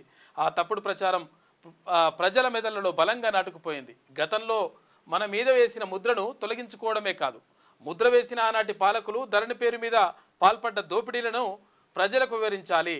మీ మీద నా మీద ఉన్న ఆరోపణలను తప్పు అని నిరూపించాల్సిన బాధ్యత మనందరిపైన ఉంది అని చెప్పేసి దాన్ని నిరూపిద్దామని ముఖ్యమంత్రి రేవంత్ రెడ్డి అంటుండు. మొత్తం మీద జీపీఓలకు నియామక పత్రాలు అందజేసిండు. అంటే ఒక డిపార్ట్మెంట్ నుంచి ఇంకో డిపార్ట్మెంట్కి మారిన వాళ్ళు అన్నమాట. హైదరాబాద్ నుండి హైటెక్స్లో నిర్వహించిన కొలువుల పండుగ కార్యక్రమంలో జీపీఓలకు నియామక పత్రాలు అందజేస్తున్న సీఎం రేవంత్ రెడ్డి, పక్కన మంత్రులు పొంగిరెడ్డి శ్రీనివాసరెడ్డి, మంత్రి సీతక్క, ఇక స్పీకర్ గడ్డం ప్రసాద్ కుమార్ వీళ్ళందరూ కూడా ఉన్నారు. ఇక్కడ మల్లెడ్డి నంగారెడ్డి అన్న కూడా ఉన్నట్టు. ఇక కార్పొరేట్ కంటే క్వాలిటీ విద్య అందిద్దాం, ప్రభుత్వ టీచర్లకు సీఎం రేవంత్ రెడ్డి పిలుపు. క్వాలిటీ విద్య అందించాలంటే కొంచెం క్వాలిటీ మరి మెయింటైన్ చేస్తే మంచిగా ఉంటుంది, కాకపోతే బడ్జెట్లో కేటాయింపులు కూడా అట్లే ఉండాలని అంటున్నారు. ప్రభుత్వ టీచర్లకు సీఎం రేవంత్ రెడ్డి సూచన. పేద పిల్లల జీవితాలు మార్చేలా ఎడ్యుకేషన్ పాలసీ. విదేశాల్లో అధ్యయనానికి ఏటా 200 మంది టీచర్లు పంపిస్తారట. ఫుడ్ పాయిజన్ ఘటనలతో చాలా బాధపడ్డాను, ఇకపై టీచర్లు కూడా పిల్లలతో కలిసి భోజనం చేయాలి. గత ప్రభుత్వంలో ప్రైవేట్ వర్సిటీలు పెట్టి విద్యను వ్యాపారం చేశారు. అస్తవ్యస్తమైన విద్యాశాఖను సెట్ చేసేందుకే తన దగ్గర ఉంచుకున్నట్లు వెల్లడి. ఇక హైదరాబాద్లో టీచర్స్ డే వేడుకలు నిర్వహించారు. 120 మంది టీచర్లకు బెస్ట్ టీచర్ అవార్డులు ఇచ్చిండు నిన్న ముఖ్యమంత్రి రేవంత్ రెడ్డి. ఆమోదమా రాష్ట్రపతిక? బీసీ బిల్లుల విషయంలో గవర్నర్ నిర్ణయంపై తీవ్రంగా ఉత్కంఠ నెలకొని ఉన్నది. ఆమోదం తెలుపుతారా లేకపోతే గవర్నర్ జిష్ణుదేవ్ వర్మ? ఏది బీసీ బిల్లులకు సంబంధించి స్థానిక సంస్థల్లో 42% రిజర్వేషన్ను బీసీలకు కల్పించడానికి సంబంధించి, అటు విద్యా ఉద్యోగాల్లో 42% రిజర్వేషన్కి సంబంధించి బీసీలకు. అయితే మరి ఇప్పుడు దీనికి ఆమోదం తెలుపుతాడా లేకపోతే రాష్ట్రపతికి పంపిస్తాడా? ఆమోదం తెలుపుతేనేమో ఓకే, ఎందుకంటే ఇప్పుడు ఎలక్షన్ పెట్టుకోవచ్చు. ఒకవేళ ఆమోదం తెలపకుండా రాష్ట్రపతికి పంపించిండు అనుకో, మరి పరిస్థితి ఏంది? అప్పుడు ఏం చేస్తుందంటే రాష్ట్ర ప్రభుత్వం మళ్ళీ ఒక హైకోర్టులో ఒకటి పిటిషన్ దాఖలు చేసుకొని ఇంకా కొంచెం మాకు టైం ఇవ్వండి, మేము ఎలక్షన్ పెట్టుకోవడానికి ఇప్పుడు మాకు కుదురుతలేదు, ఎందుకంటే అక్కడ గవర్నర్ ఆమోదించలేదు అని చెప్పేటువంటి ప్రయత్నం ఉంటుందంట. అందుకని కొంతవరకు ఏది స్థానిక సంస్థల ఎన్నికలు మరికొంత ఆలస్యం అయ్యేటువంటి అవకాశం కూడా కనిపిస్తూ ఉంది. ఈ నేపథ్యంలో బీసీ బిల్లుల విషయంలో గవర్నర్ నిర్ణయంపై తీవ్ర ఉత్కంఠ. ఇక రాజ్భవన్కు లీగల్ టీంను పిలిపించుకొని సలహా తీసుకున్న జిష్ణుదేవ్ వర్మ. గతంలో ఇదే చట్ట సవరణ ఆర్డినెన్స్ను రాష్ట్రపతికి పంపిన రాజ్భవన్ ఇక ప్రజల కోణంలో ఆలోచించే నిర్ణయం తీసుకోవాలని ఇప్పటికే రాష్ట్ర ప్రభుత్వం విజ్ఞప్తి చేసింది. రాజముద్ర పడితే బీసీ రిజర్వేషన్లు లోకల్ బాడీ ఎన్నికలకు లైన్ క్లియర్ అవుతుంది. లేదంటే ఎస్టీ రిజర్వేషన్లకు ఇచ్చినట్టే ప్రత్యేకంగా జీవో తీసుకొచ్చి ముందుకెళ్లాలని చెప్పేసి ప్రభుత్వం యోచిస్తూ ఉందంట. ఇటీవల అసెంబ్లీ కౌన్సిల్ ఆమోదించి పంపిన పంచాయతీరాజ్ మున్సిపల్ చట్ట సవరణ బిల్లులు విషయంలో గవర్నర్ తీసుకోబోయే నిర్ణయంపై ఉత్కంఠ కొనసాగుతోంది. గురు శుక్రవారంలో లీగల్ టీంను రాజ్భవన్ పిలిపించుకొని మంతనాలు సాగించిన గవర్నర్ జిష్ణుదేవ్ వర్మ నిర్ణయం మాత్రం వెల్లడించలేదు. గతంలో పంచాయతీరాజ్ చట్ట సవరణ ఆర్డినెన్స్ను రాష్ట్రపతికి పంపిన గవర్నర్ తాజా బిల్లులను ఆమోదిస్తారా లేదంటే రాష్ట్రపతికి పంపుతారనే విషయంలో ఇంకా స్పష్టత రాలేదు.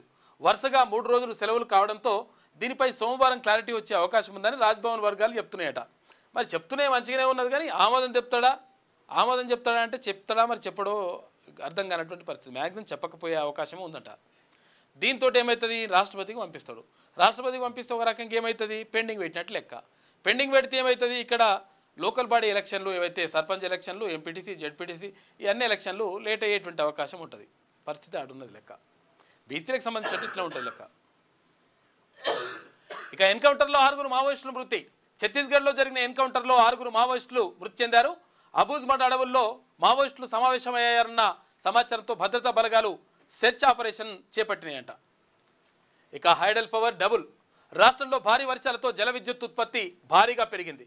అయితే ఈ సీజన్లో ఇప్పటి వరకు 2903 మిలియన్ యూనిట్ల జల విద్యుత్ ఉత్పత్తి జరిగింది. గతేడాది ఇదే సమయానికి 1517 మిలియన్ యూనిట్లు మాత్రమే ఉత్పత్తి అయింది. అంటే ఈ ఏడాది ఉత్పత్తి రెట్టింపు స్థాయిలో నమోదైందంట. జల విద్యుత్తు ఎక్కువ వస్తుందంట. ఎందుకనంటే నీళ్ళు వస్తున్నాయి కదా, బాగా అక్కడ వరదలు వస్తున్నాయి కాబట్టి ఇక్కడ కృష్ణా గోదావరి నదులు పొంగి పొర్లుతూ ఉన్నాయి. ఈ నేపథ్యంలో కృష్ణానది పైన ఉన్నటువంటి శ్రీశైలం డ్యామ్ దగ్గర, తర్వాత ఇక్కడ నాగార్జున సాగర్ దగ్గర, నాగార్జున సాగర్ ఏమో బహుళార్థక సాధక ప్రాజెక్టు. బహుళార్థక సాధకం అంటే ఏంటంటే ఒకటి ఓన్లీ ఏది సాగునీరు మాత్రమే కాకుండా సాగునీరు, తాగునీరు, దీంతో పాటు విద్యుత్ ఉత్పత్తికి సంబంధించిన ఉంటుంది కాబట్టి రకరకాల ప్రయోజనాలు ఉంటే దాన్ని బహుళార్థ సాధక ప్రాజెక్ట్ అంటారు. అది నాగార్జున సాగర్. అయితే ఇక శ్రీశైలం ప్రాజెక్టుకి సంబంధించి మాత్రం ప్రత్యేకంగా దాన్ని జల విద్యుత్తు ఉత్పత్తికి అంటే విద్యుత్ ఉత్పత్తి కోసం దాన్ని ప్రత్యేకంగా నిర్మించిండ్రు. ఆ తర్వాత కొంతవరకు అంటే ఇది ఇప్పుడు శ్రీశైలం ప్రాజెక్టు కట్టడం ద్వారా దాని నుంచి నీళ్లు తరలించకపోతున్నారు పోతిరెడ్డిపాడు ద్వారా. దాంతో అక్కడ ఏది మద్రాసుకు తాగునీరు అందించే కార్యక్రమంతో పాటు ఈ పోతిరెడ్డిపాడు నుంచి తీసుకుపోయినటువంటి నీళ్లతోటి రాయలసీమకు నీళ్లు పంపిస్తూ ఉన్నారు. మొత్తం కూడా ఎంత కథ జరుగుతూ ఉంది. మొత్తం మీద కొంతవరకు అయితే వరదలు తర్వాత నదులు ఉప్పొంగడంతో జల విద్యుత్తు కొంతవరకు ఎక్కువ అవుతుంది, డబుల్ అయిందంట ఉత్పత్తి. Hydel power. ఇక మహిళా ఐపీఎస్కు అజిత్ పవార్ బెదిరింపులంట. మహిళా ఐపీఎస్ ఆఫీసర్ను మహారాష్ట్ర డిప్యూటీ సీఎం అజిత్ పవార్ బెదిరించారు. మొరం అక్రమ తవ్వకరను అడ్డుకునేందుకు వెళ్ళిన ఆమెపై నోరు పారేసుకున్నారు. ఈ వివాదానికి సంబంధించిన వీడియో కూడా సోషల్ మీడియాలో వైరల్ అయిందంట. మరి ఏమన్నాడో ఏం కథనో. ఇక ఈ నెల 15న కామారెడ్డిలో కాంగ్రెస్ సభ 1,00,000 మందితో నిర్వహిస్తామని చెప్పేసి పీసీసీ చీఫ్ మహేష్ కుమార్ గౌడ్ అంటున్నాడు. లోకల్ బాడీ ఎన్నికలకు గడువు పొడిగించాలని కోర్టును కోరుతామంటున్నాడు. దీన్ని బట్టి మనం అర్థమయ్యేది ఏంటంటే ఇక్కడ గవర్నర్ ఆమోదించేటువంటి అవకాశం లేదు, దానికి రాష్ట్రపతికి పంపుతారు. మరి రాష్ట్రపతికి పంపితే మరి ఎట్లా ఏం చేద్దాం, ఇప్పటికిప్పుడు మరి ఎలక్షన్లు పెడతారా అంటే పెట్టము అని చెప్తా ఉంది రాష్ట్ర ప్రభుత్వం చెప్తా ఉంది. ఇక్కడ కాంగ్రెస్ పార్టీ కూడా అదే అంటుంది. అయితే ఎందుకు అట్లా పెట్టము అంటున్నారంటే బీసీలకు రిజర్వేషన్లు ఇచ్చిన తర్వాతనే లోకల్ బాడీ ఎలక్షన్లకు వస్తామని చెప్తా ఉన్నారు. నిజంగా ఒకవేళ అట్లనే వస్తే ఇది మంచి పరిణామమే. ఎందుకంటే బీసీలకు 42% రిజర్వేషన్ ఇవ్వాల్సినటువంటి బాధ్యత ప్రభుత్వం పైన ఉన్నది. ఎందుకంటే ప్రభుత్వం ఏర్పడక ముందు ఒకవేళ ఎలక్షన్ ఎన్నికల మేనిఫెస్టోలో కాంగ్రెస్ పార్టీ క్లియర్గా హామీ ఇచ్చింది. ఏది స్థానిక సంస్థల ఎన్నికల్లో 42% రిజర్వేషన్లు బీసీలకు కల్పిస్తామని చెప్పేసి హామీ ఇచ్చింది. ఆ హామీని నెరవేర్చిన తర్వాతనే వస్తేనే మంచిగా ఉంటుంది, లేకపోతే కాంగ్రెస్ పని కూడా ఖతం చేస్తారు ప్రజలు. ఇక త్వరలో నామినేటెడ్ పోస్టుల భర్తీ అని చెప్పేసి అంటున్నారు. మన అలా బీసీలకు ఎన్ని ఇస్తారో చూడరు, దీంట్లో ఏమెవరు అడ్డుకోరు. వారం 10 రోజుల్లో గ్రామ మండల జిల్లా కమిటీలు కవితను కాంగ్రెస్లోకి తీసుకునే ప్రసక్తే లేదని చెప్పేసి క్లారిటీ ఇచ్చిండు మహేష్ కుమార్ గౌడ్. కామారెడ్డిలో ఈ నెల 15న పీసీసీ ఆధ్వర్యంలో 1,00,000 మందితో భారీ బహిరంగ సభ నిర్వహిస్తామని పీసీసీ చీఫ్ మహేష్ కుమార్ గౌడ్ తెలిపారు. ఇందుకు సంబంధించినటువంటి ఏర్పాట్లు చేయాలని సీఎం రేవంత్ రెడ్డి ఆదేశించినట్లు చెప్పారు. వచ్చే అసెంబ్లీ ఎన్నికల్లో రేవంత్ రెడ్డి నేతృత్వంలో ముందుకెళ్తామని, ఎమ్మెల్యేలు కోరుకుంటే మళ్ళీ ఆయనే సీఎం అన్నారు. అయితే మంత్రులు, ఎమ్మెల్యేలు, ఎమ్మెల్సీలను కలుసుకొని వెళ్తున్నామని క్రమశిక్షణ విషయంలో ఎక్కడా రాజీ పడడం లేదని చెప్పారు. ఇక శుక్రవారం మహేష్ కుమార్ గౌడ్ క్రమశిక్షణ విషయంలో కొందరికి రాజీ ఉంటుంది, అంటే అందరికీ ఒకే న్యాయం అంటారు, కొందరికి ఎక్కువ న్యాయం, కొందరికి తక్కువ న్యాయం, అది కూడా నడుస్తున్నది. కొందరు ఏం మాట్లాడినా నడుస్తుంది, కొంత ఏం మాట్లాడకుండా చిన్నగా అట్లాడినా కానీ క్రమశిక్షణ చర్యలు కొంతమందికి ఉంటాయన్నట్టు లెక్క. శుక్రవారం మహేష్ కుమార్ గౌడ్ మీడియాతో చిట్చాట్ నిర్వహించారు. బీసీ రిజర్వేషన్లు ప్రకటించిన తర్వాతే స్థానిక ఎన్నికలు నిర్వహిస్తామని, ఇక లోకల్ బాడీ ఎన్నికలకు గడువు పొడిగించాలని కోర్టును కోరుతామని చెప్పారు.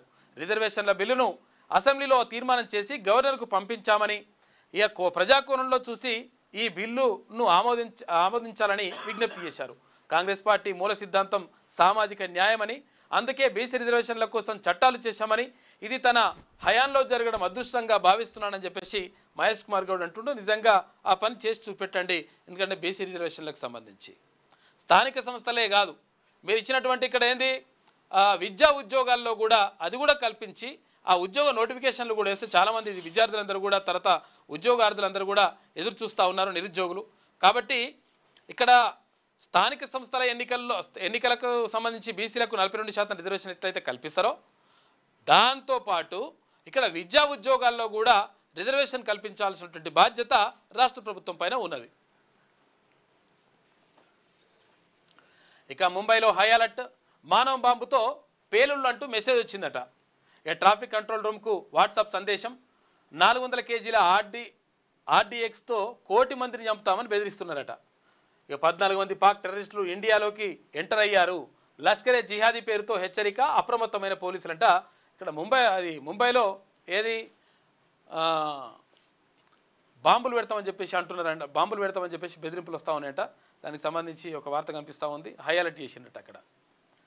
ఇక భారత్కు దూరమైన రష్యాతోను సంబంధాలు దెబ్బతిన్నాయి. అమెరికా ప్రెసిడెంట్ ట్రంప్ కీలక వ్యాఖ్యలు, ఆ 2 దేశాలు చైనా చీకటి వలయంలోకి వెళ్ళిపోయినాయి అంటున్నట. ఈయన చీకటి వలయంలోకి వెళ్ళిపోయినట్టుండు మామూలుగా. 3 దేశాలు కలిసి కలకాలం వర్ధిల్లాలంటూ సెటైర్ వేసిండట. 3 దశాబ్దాల 3 యుద్ధాలను ఆపాలని చెప్పేసి ట్రంప్ ఆయననే కితాబిచ్చుకొని ఆయననే ప్రపంచ శాంతి దూత లెక్క కనిపిస్తున్నాడు. భారత్తో బంధం తెగిపోయిందని, రష్యాతోనూ రిలేషన్స్ దెబ్బతిందని అమెరికా ప్రెసిడెంట్ డొనాల్డ్ ట్రంప్ కీలక వ్యాఖ్యలు చేశారు. ఈ 2 దేశాలు చైనా చీకటి వలయంలోకి వెళ్ళిపోతున్నాయని చెప్పారు. ఆ రెండింటితో పాటు చైనాకు ఉజ్వల భవిష్యత్తు ఉండాలని కోరుకుంటున్నానంటూ సెటైర్ విసిరారు. షాంఘై సదస్సులో మోదీ, పుతిన్, జిన్పింగ్ ముగ్గురు నవ్వుతూ మాట్లాడుకుంటున్న ఫోటోను ట్రూత్ సోషల్లో షేర్ చేస్తూ ట్రంప్ ఈ వ్యాఖ్యలు చేశారు. మరోవైపు టెక్ దిగ్గజాలతో వైట్ హౌస్లో జరిగిన సమావేశంలో ట్రంప్ మాట్లాడుతూ ఇప్పటి వరకు విదేశాల్లో పెట్టింది చాలు, ఇక స్వదేశానికి వచ్చేయండి అని చెప్పేసి పిలుపునిచ్చిండట. ఈ పెద్ద మనిషికి ఏదో మొత్తం జర పిసపిస చేస్తున్నాడు, ఏదో అయినట్టుంది. రాష్ట్రానికి సుస్థి, విజృంభిస్తున్న వైరల్ ఫీవర్స్, ప్రతి 10 మందిలో 2కి జ్వరాలు వస్తున్నాయంట. జాగ్రత్తగా ఉండండి, ఎందుకంటే వానాకాలంలో ఇదంతా కూడా కామన్గా జరుగుతూ ఉంటుంది.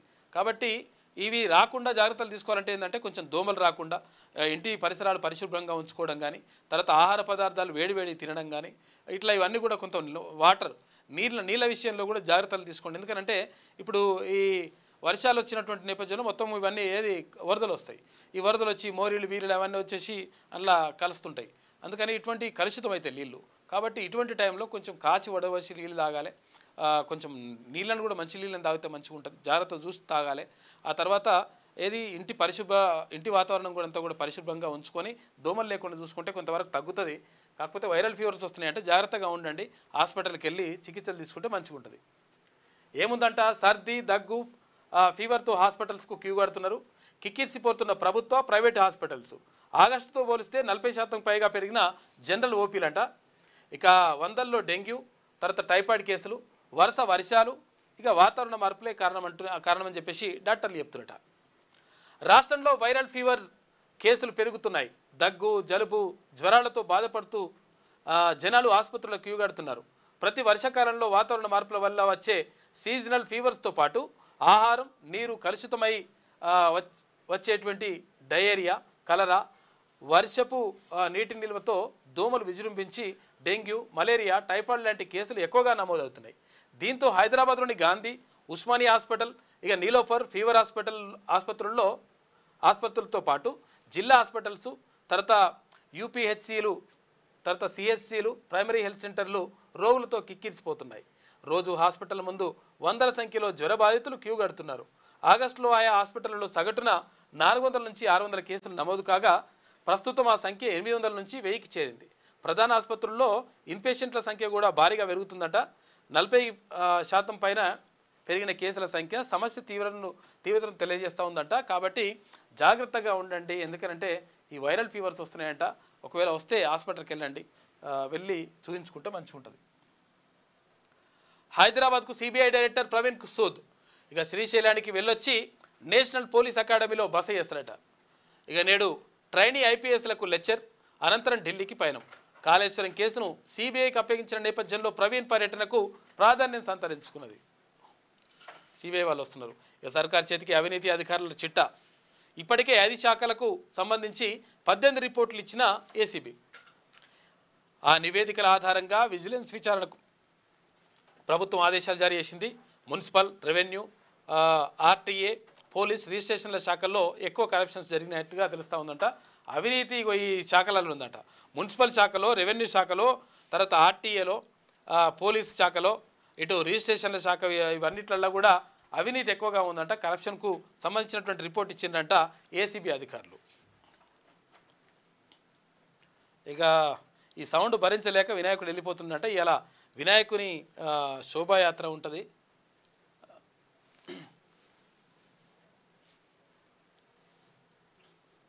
శోభాయాత్ర వినాయకునికి సంబంధించి ఈ ఖైరతాబాద్ గణేష్ శోభాయాత్ర స్టార్ట్ అయినట్టుంది. పొద్దున్నే ఖైరతాబాద్ గణపతి, గణపతికి సంబంధించి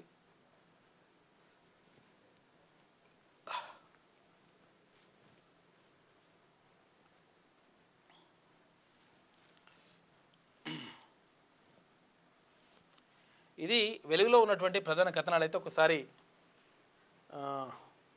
ఆంధ్రజ్యోతి చూద్దాం. నేడే నిమజ్జనం, ఏర్పాట్లన్నీ పూర్తి అయిపోయినాయి. 20 నిమజ్జన కేంద్రాలు, 74 కృత్రిమ కొనలు కూడా, అంటే ఆర్టిఫిషియల్గా ఏర్పాటు చేసినట అక్కడ చెరువులు, కుంటలు. మధ్యాహ్నం 1:30 లోపు ఖైరతాబాద్ గణపతి నిమజ్జనం అవుతుందంట హుస్సేన్ సాగర్లో. హుస్సేన్ సాగర్కు 600 బస్సులు, అర్ధరాత్రి 1 వరకు మెట్రో రైళ్లు. మహాగణపతిని దర్శించుకున్న సీఎం రేవంత్ రెడ్డి నిన్న దర్శించుకున్నాడు. ఇక పల్లెలకు డ్రగ్స్ గతంలో పట్టణాలకే పరిమితం, నేడు ఊర్లకు వెళ్తున్నాయి. పిల్లలను కనిపెట్టుకుని ఉండండి, చాలా జాగ్రత్తగా ఉండండి. నిజంగా కూడా తప్పుదారి పట్టిన విద్యార్థులను సక్రమ మార్గంలో పెట్టే బాధ్యత మీదే. పిల్లలతో కలిసి మీరు భోజనం చేయండి. కార్పొరేట్ కంటే నాణ్యమైన విద్య అందిద్దాం. ఇందుకు ఏం చేయాలో చెప్పండి, చేస్తా.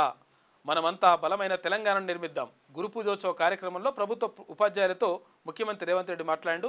తాము చేసిన పనులతో ప్రభుత్వ స్కూళ్ళలో 3 లక్షల మంది విద్యార్థులు పెరిగారని చెప్పేసి చెప్పిండంట ముఖ్యమంత్రి నిన్నటి కార్యక్రమానికి సంబంధించి. గత పాలకుల భూదోపిడీని బయటపెట్టండి, ప్రభుత్వానికి ప్రజలకు మధ్య వారధిగా నిలవండి. గ్రామ పరిపాలనాధికారులతో సీఎం రేవంత్ రెడ్డి మాట్లాడాడు. 5,000 మందికి నియామక పత్రాలు నిన్న అందజేసిండ్రు. ఇక భారత్ రష్యాను చైనాకు కోల్పోయాం. ట్రూత్ సోషల్లో అమెరికా అధ్యక్షుడు ట్రంప్ పోస్ట్ చేసినట. 3 దేశాలు చిరకాలం వర్ధిల్లాలని వ్యంగ్యంగా వ్యాఖ్యానించిండు. చిరకాలం వర్ధిల్లాలని కూడా నౌకటి చేసినట. ఇక టెక్ లీడర్స్తో భేటీ, సత్యానాదెల్లా, సుందర్ పిచాయ్పై ప్రశంసలు. అమెరికాలో ఎంత పెట్టుబడులు పెడుతున్నారంటూ ప్రశ్న. భారత్ మాకు సారీ చెప్పి ఒప్పందం కుదుర్చుకుంటుందని చెప్పేసి అమెరికా వాణిజ్య మంత్రి లుట్నిక్ అంటున్నాడు. వాడు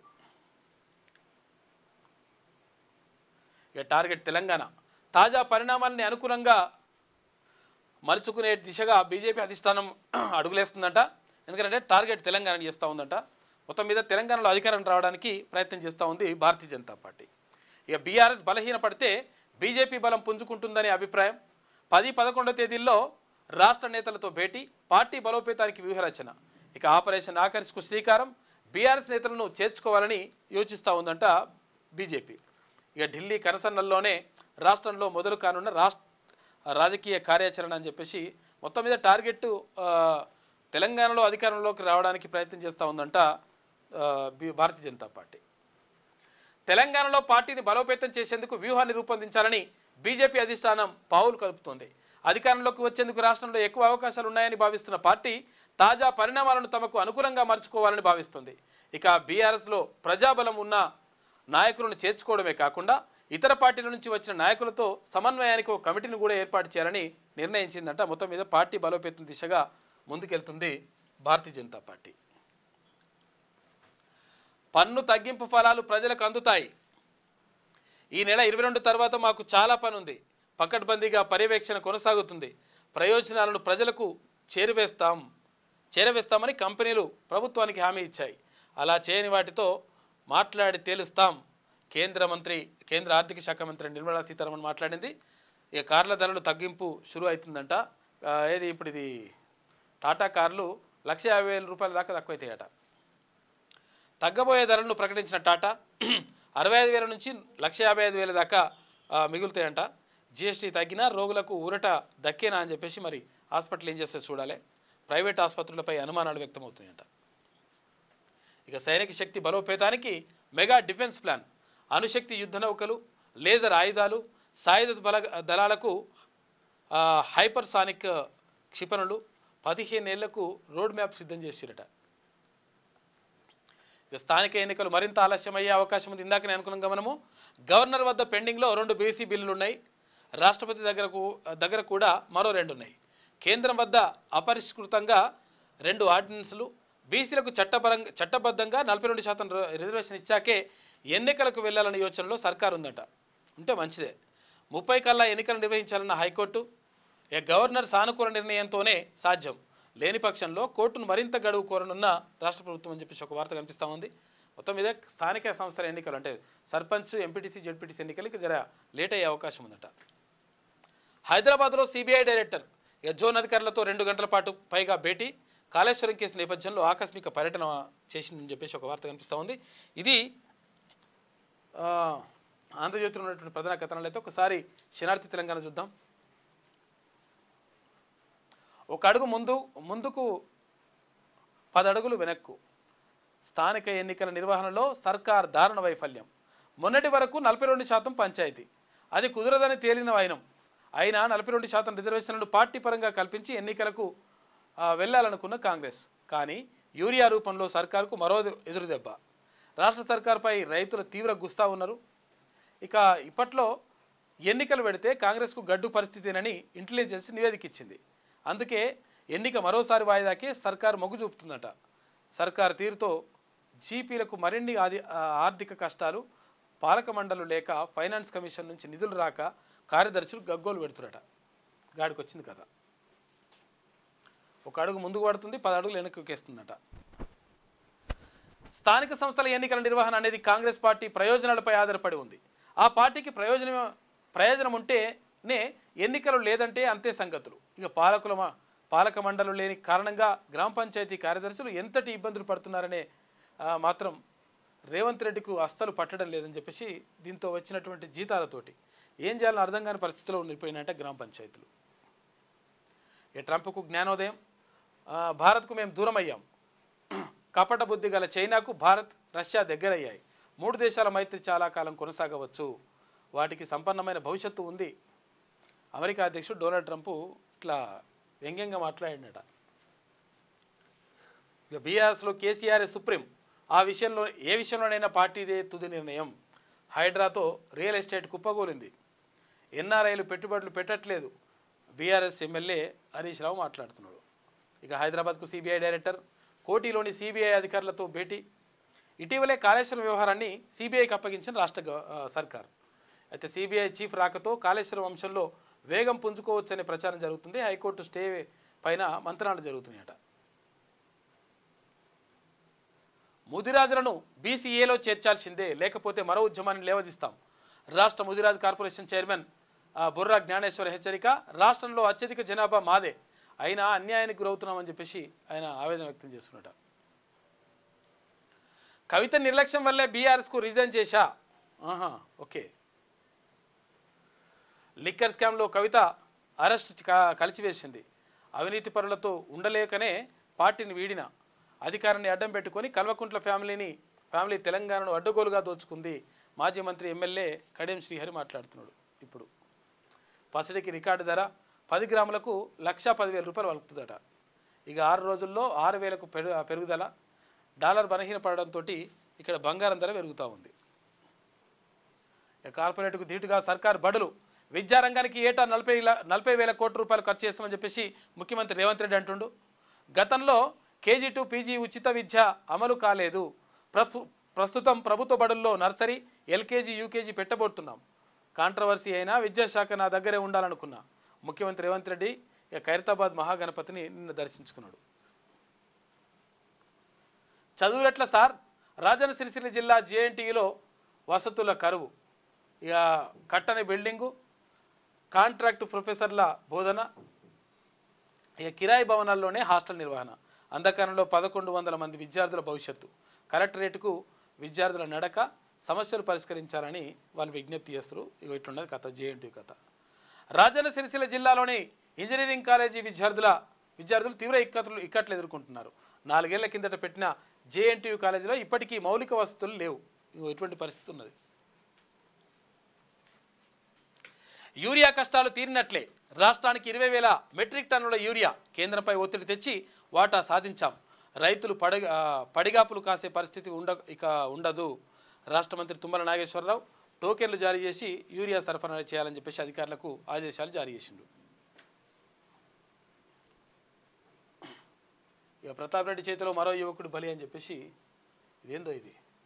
ఆలేరు సుధా నరసింహం లీలలు. అధిక ఇంజెక్షన్ డోస్ వల్లే ఏనుగుల ఉదయం మృతి అని చెప్పేసి ఇట్లా పరిస్థితి ఉందంట. ఈ హాస్పిటల్ కథ ఏందో. ప్రైవేట్ హాస్పిటల్ దోచుకుంటున్నాయి, తర్వాత ట్రీట్మెంట్ సక్క వేస్తలేవని చెప్పేసి కొన్ని హాస్పిటల్ మీద ఆరోపణలు కూడా ఉన్నాయి. ఆడపిల్లలపై అమానుషాలను అరికట్టకపోతే వినాశనమే అవుతుందని చెప్పేసి గంటా సోమన్న ప్రత్యేక వ్యాసం రాసిండు. కాంగ్రెస్ ప్రభుత్వంలో రైతులు అరిగోసపడుతున్నారని చెప్పేసి ఒక వార్త. నల్లగొండ వినాయక శోభాయాత్రలో మంత్రి శాంతి సందేశం ఇచ్చినట. ఇక నేటి మాట చూసుకుంటే, నాకింకా మీసం కట్టు రాలేదు, నా రక్తం సలసలా మరుగుతుంది. రాజకీయాల రంపపు కోత నా జాతుల గుండెలు అలసిపోయేలా చేస్తుంది. ప్రభుత్వాల పెత్తనమ్మ బతుకులను కాలరాస్తుంది. అగ్రవర్ణ నాయకుల అరాచకాలు హద్దులు దాటుతోంది. నిరుద్యోగం, పేదరికం సామాన్యులను దంపుతుంది. ఇక సమాజంలో దళారుల హవానే కొనసాగుతుంది. శ్రీమంతులు, కార్పొరేట్ శక్తులు దేశ సంపదను లూటీ చేస్తున్నారు. ఆధిపత్య వర్గాలను ఎదిరించేందుకు ఒకప్పుడు అన్నలు పుట్టుకొచ్చారు. పేదల పక్షాన నిలబడ్డారు. భూములు పంచారు, జాగలు ఇచ్చారు. ఇప్పుడు నక్సల్బరీ పోరాటం ఉనికిని కోల్పోతుంది. ఎదిరించే వాళ్ళు లేక ఆధిపత్య కులాలు, అవినీతి నాయకులు తోకలు ఊపుతున్నారు. నా దేశంలో న్యాయం కోసం సామాన్యులు, మహనీయులు విగ్రహాల చుట్టూ ప్రదక్షిణలు చేస్తున్నారని చెప్పేసి పెద్దపల్లి రాజన్న ఆవేదనతోటి రాసిండు నేటి మాట. ఇది శనార్థిలో ఉన్నటువంటి ప్రధాన కథనాలైతే ఒకసారి పల్లవి చూద్దాం. వరద బాధితులను ఆదుకుంటాం. కామారెడ్డి జిల్లాలో రేవంత్ రెడ్డి పర్యటన. దెబ్బతిన్న వంతెనను పరిశీలించిన సీఎం. శాఖల మధ్య సమన్వయం అని చెప్పేసి ఒక వార్త కనిపిస్తూ ఉంది. ఇది నిన్న పేపర్ ఉన్నట్టుంది. ఇది అంతే కదా, ఈరోజు పేపర్ రాలేదు ఇంకా. ఓకే, ఇక ఏమేమంటుందో చూద్దాం. ఇది కూడా యూరియా సంక్షోభం వెనుక పెనుకుట్ర అని చెప్పేసి పంట కొనుగోళ్లు బోనస్ ఎగవేతకే కొరత సృష్టించారని చెప్పేసి కేటీ రామారావు అంటున్నాడు. చూసుకో, ఇక చేతగాని కాంగ్రెస్ క్షమాపణ చెప్పాలి. 21 నెలల పాలనలో రాష్ట్రం అస్తవ్యస్తమైందని ఇట్లా చెప్పుకొస్తున్నది. యూరియా అడిగినందుకు కేసు అంట. ఎల్లారెడ్డిపేటలో శుక్రవారం రైతు మానుక లక్ష్మణ్ ఇంటికి చేరుకొని ఆరాధిస్తున్న పోలీసులు. ఇక యూజ్లెస్ ఫెలో, రాస్కెల్, ఈడియట్, ఉన్నతాధికారుల తిట్ల పురాణం అంట. అగో హడలెత్తిపోతున్న కింది స్థాయి అధికారులు, సిబ్బందిపై కొందరు ఐఏఎస్లు దుర్భాషలాడుతురట. ఐఏఎస్ ఇట్లా మాట్లాడితే ఎట్లా మరి? ఎందుకంటే పోలీసు డిపార్ట్మెంట్లో ఇట్లుంటుంది లెక్క. కొంతవరకు బాసిజం ఉంటుంది ఎక్కువ. ఇది డిపార్ట్మెంట్లోనే బాసిజం ఎక్కువ ఉంటుంది. ఇటీవల సచివాలయంలో ఐటీ పరిశ్రమ సెక్రటరీ బూతులతో అధికారికి గుండెపోటు వచ్చిందంట. వీఆర్ఎస్ తీసుకునే యోచనలో మరికొందరు ఉన్నారంట. రాజీనామాకు సైతం సిద్ధపడిన ఉద్యోగులు. ఇలాంటివి జరగకుండా చూసుకోవాలి, చర్యలు చేపట్టాలని సిఎస్కు TGSO వినతి పత్రం ఇచ్చిందట. సీఎంకు ఫిర్యాదు సిద్ధమవుతున్న సంఘాలు. ఒక్కో బదిలీకి 20 లక్షల రూపాయలట. బిగ్ బ్రదర్తో జీవ ఉన్నతాధికారులు కుమ్మక్క అని చెప్పేసి ఇదేందో మరి. టీచర్లు బాగా కష్టపడండి, నేను మళ్ళీ సీఎం అవుతా, విద్యార్థుల సంఖ్య తగ్గేందుకు టీచర్లు కారణమని చెప్పేసి ముఖ్యమంత్రి అన్నట్టుగా ఒక వార్త. రేవంత్ ఎప్పటికైనా బీజేపీలోకే, మంత్రి కోమటిరెడ్డిది కూడా అదే బాట. ఇప్పటికే గడ్కరీ అమిత్ షాతో రహస్య భేటీ అని చెప్పేసి ఇక్కడ జగదీష్ రెడ్డి అంటున్నాడు. వృద్ధ భారతం, దేశంలో పెరుగుతున్న సీనియర్ సిటిజన్లు 50 ఏళ్లలో 17% తగ్గిన పిల్లల నిష్పత్తి అంట. ఇక 5.2% నుంచి 1.9కి తగ్గిన సంతానోత్పత్తి రేటు. వయోధికులు జనాభా అత్యధికంగా కేరళలోనే ఉందంట. పెరుగుతున్న శ్రామిక వయోవృద్ధుల గ్రూపుల సంఖ్య. వాస్తవాలు వెల్లడించిన ఎస్ఆర్ఎస్ నివేదికనంట. హైడ్రా పేరిట 50 లక్షల వసూలు. పహాడి షరీఫ్లో ఫిర్యాదు చేసిన హైడ్రా ఏసీపీ న్యాయవాది సహా 3 కేసు పెట్టినట. ఇండియన్స్ ఇక చాలు, అమెరికా అంతా ఇప్పటికే మీతో నిండిపోయింది, కొత్తగా ఇంకెవరు రావాల్సిన అవసరం లేదని చెప్పేసి మీ వల్ల ఉద్యోగాలు అవకాశాలు కోల్పోతున్నాం, భారత్కు వ్యతిరేకంగా ట్రంప్ మద్దతుదారులు ప్రచారం చేస్తున్నట. మేక్ అమెరికా గ్రేట్ అగైన్ అంటూ నినాదాలు చేసిరట. ఇక ఆంక్షలతో ప్రవాసుల్ని తరిమివేయాలని డిమాండ్. సోషల్ మీడియాలో ఉధృతంగా పోస్టులు, చర్చలు జరుగుతున్నాయట. ఇక హోమ్ రోడ్లకు తాత్కాలిక బ్రేక్. కాంట్రాక్టర్ల నుంచి అభ్యంతరాలు తీసుకుంటున్నట. నిధుల సమీకరణపై రాని స్పష్టత అని చెప్పేసి ఒక వార్త. భారత్ రష్యాను చైనాకు చేజార్చుకున్నామని చెప్పేసి ఇప్పుడు అనుకుంటున్నట ట్రంప్. రండం ఏమైంది? తప్పించుకుందా, తప్పిపోయిందా? తప్పిపోయిందంట. ఇగో ఈ అమ్మాయి, ఈ పాప కొంచెం ఒకసారి జూమ్ తీసుకో. ఏం పేరమ్మా? కాల్యావాణి. ఏంది అంటే ఎక్కడ తప్పిపోయింది? ఊరి వేసుకున్నాయి సార్, ఏడాది కింద ఊరి వేసుకుంటే ఆ దాఖలా హన్మకొండ దాఖలా ఎంజిఎంలో తీసుకోపోతే కొంచెం తగ్గింది. ఎందుకు ఊరి వేసుకున్నది? బర్రెల పొమ్మని ఒక దెబ్బ కొట్టే వరకు ఊరి వేసుకున్నది. ఊరి వేసుకుంటే ఆమె దాఖలా ఎంజిఎంలో హన్మకొండ దాఖలు వేసిన దాఖలు అయితే ఒక తీరుగా అయింది. అయితే ఇక ఇట్లనే ఏడాది దాకా మంచిగా ఉన్నది. ఏడాది దాకా మంచిగా ఉన్నప్పుడు ఇక ఇంట్లో ఇక అట్లనే ఉండి తినుకుంటా అట్లనే చేసుకుంటా జర మెంటల్ ఖరాబ్ మాట్లాడుతుంది. కొంచెం పిచ్చి పిచ్చి మాట్లాడుతుంది. మన గుర్తుపట్టది. మా అమ్మ అంటే అమ్మ అన్నది, ఎవరో అనుకుంటది, ఎవరో ఏమో అంటది. ఎన్ని సంవత్సరాలు ఉంది? 16 పోయి 17 సంవత్సరాలు పడుతున్నాయి. ఇప్పుడు 17 సంవత్సరాలు. 16కు అట్లా చేస్తుంటే ఈ మెంటల్ ఖరాబ్ అయిందా అని. ఏ ఊరు మీది? మాది బచ్చనపేట మండలం కట్కూరు సోలమల్లి, జనగాం జిల్లా బచ్చనపేట మండలం కట్కూరు. అయితే ఇక ఈ పిచ్చి పిచ్చి చేస్తే ఏమైనా నరాలు ఇట్లా ఊరి వేసుకుంటే ఏమైనా డామేజ్ లెక్క రక్తం కట్టలేక ఏమైనా అయితే ఆడ గోళీలు తీసుకొని చూపెడదామా అని తీసుకుపోయినా సార్. ఎడి తీసుకుపోయారు? ఎర్రగడ్డ. ఓకే. ఎర్రగడ్డ తీసుకుపోతే ఆ మేడం అన్ని చూసి రిపోర్ట్లు రిపోర్ట్లు చూసి అమ్మకు ఈ రిపోర్ట్లు ఈ నరాలు దాఖలా ఉస్మాని దాఖలా రాసుకున్నా అక్కడ రాపించుకొని తోలుకొని అమ్మ తోలుకొస్తే ఆమెకి తగ్గట్టు గోళీలు ఇస్తాను ఆమె అని. సరే అని ఉస్మాని దాఖలా వచ్చినాం. వస్తే ఆ సార్లు లేరు, మన నరాల నెత్తికి చూసే సార్ లేరు. 2 రోజులు డాక్టర్ లేరు. అన్ని 2 రోజులు పండుకున్నాం.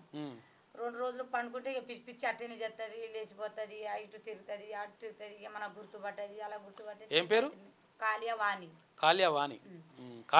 అంట. ఎడ తప్పిపోయిందమ్మా?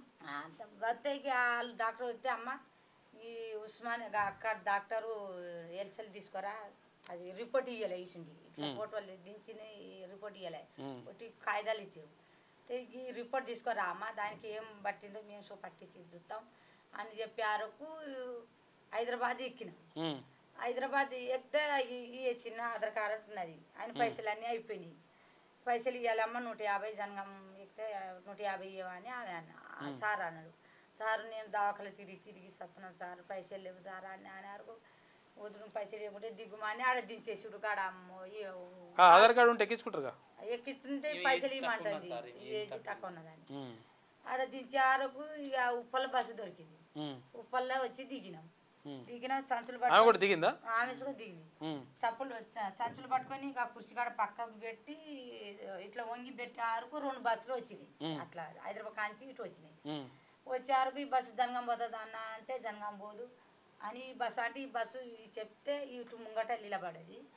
మళ్ళీ అటు ఒక్క బస్సు వస్తే బస్సు జనగాం పోతా అంటే పోదా అన్నది పోయి ఇటు తిరిగే వరకు ఆ బస్సు లేదు ఈమె లేదు మళ్ళీ ఎర్ర బస్ బస్సు ఎక్కిందా మరి ఎట్లా బస్సు ఎక్కింది తెలతలేదు ఇండియా కాట కలిసింది ఎటానా వెళ్ళిపోయింది తెలతలేదు సార్ ఎక్కడ ఇప్పుడు ఉప్పల్ కాడ ఉప్పల్ కానీ ఉప్పల్ రింగ్ రోడ్లో మిస్ అయింది ఏ రోజు ఇప్పుడు 2 రోజులు అవుతుంది సార్ అమ్మ గులినప్పులేలాగా అది ఫొటోస్ తెచ్చినాం హాస్పిటల్ది అది బస్ స్టాండ్ సెల్లులాగా ఇగో ఈ ఫోటోలు అంట ఈ ఫోటోలు ఉన్న అమ్మాయి తప్పిపోయిందంట కొంచెం మతిస్థిమితం మంచిగా లేదంట కాబట్టి ఎవరికైనా కనిపిస్తే నెంబర్ ఏమైనా ఉందా అమ్మా ఫోన్ నెంబర్ ఉందా ఫోన్ నెంబర్ ఉందా చెప్పు నెంబర్ చెప్పమ్మా ఇక ఒకవేళ కనిపిస్తే ఈ అమ్మాయి కనిపిస్తే ఒకసారి కొంచెం ఈ ఫోటో దగ్గర పెట్టి చూపించు అక్కడ చూపించు నెంబర్ చెప్పు 799 లేదు చెప్పు నెంబర్ చెప్పు 582 1011 ఈ నెంబర్కి ఫోన్ చేయండి 79958211011 నెంబర్కి ఫోన్ చేయండి ఎవరైనా ఈ అమ్మాయి కనిపిస్తే కాలియా వాణి అని చెప్పేసి ఈ అమ్మాయి 17 సంవత్సరాలు ఉందంట ఇక్కడ ఉప్పల్ రింగ్ రోడ్ దగ్గర 2 రోజుల క్రితం తప్పిపోయింది కాబట్టి ఎవరికైనా కొంచెం తెలిస్తే మాత్రం ఆ ఇన్ఫర్మేషన్ ఈ నెంబర్కి ఇన్ఫర్మేషన్ ఇవ్వండి దయచేసి పాపం వాళ్ళు బాగా ఇబ్బంది పడుతున్నారు బాధపడుతున్నారు నిన్న కూడా వచ్చిపోయింది ఇక్కడికి ఆఫీస్కి వచ్చిపోతే నిన్న మధ్యాహ్నం వస్తే మళ్ళీ ఇప్పుడు చిన్న వీడియో చేసినా కానీ అది చాలామందికి చేరదని చెప్పేసి మార్నింగ్ న్యూస్లో చెప్తే బాగుంటుందని చెప్పేసి వీళ్ళని రమ్మని చెప్పినాము అందుకని వీళ్ళు వచ్చిండ్రు కాబట్టి ఎవరికి కొంచెం తెలిసినా కానీ ఇన్ఫర్మేషన్ ఇవ్వండి ఆ నెంబర్కి రైట్ ఇది ఓకేనమ్మా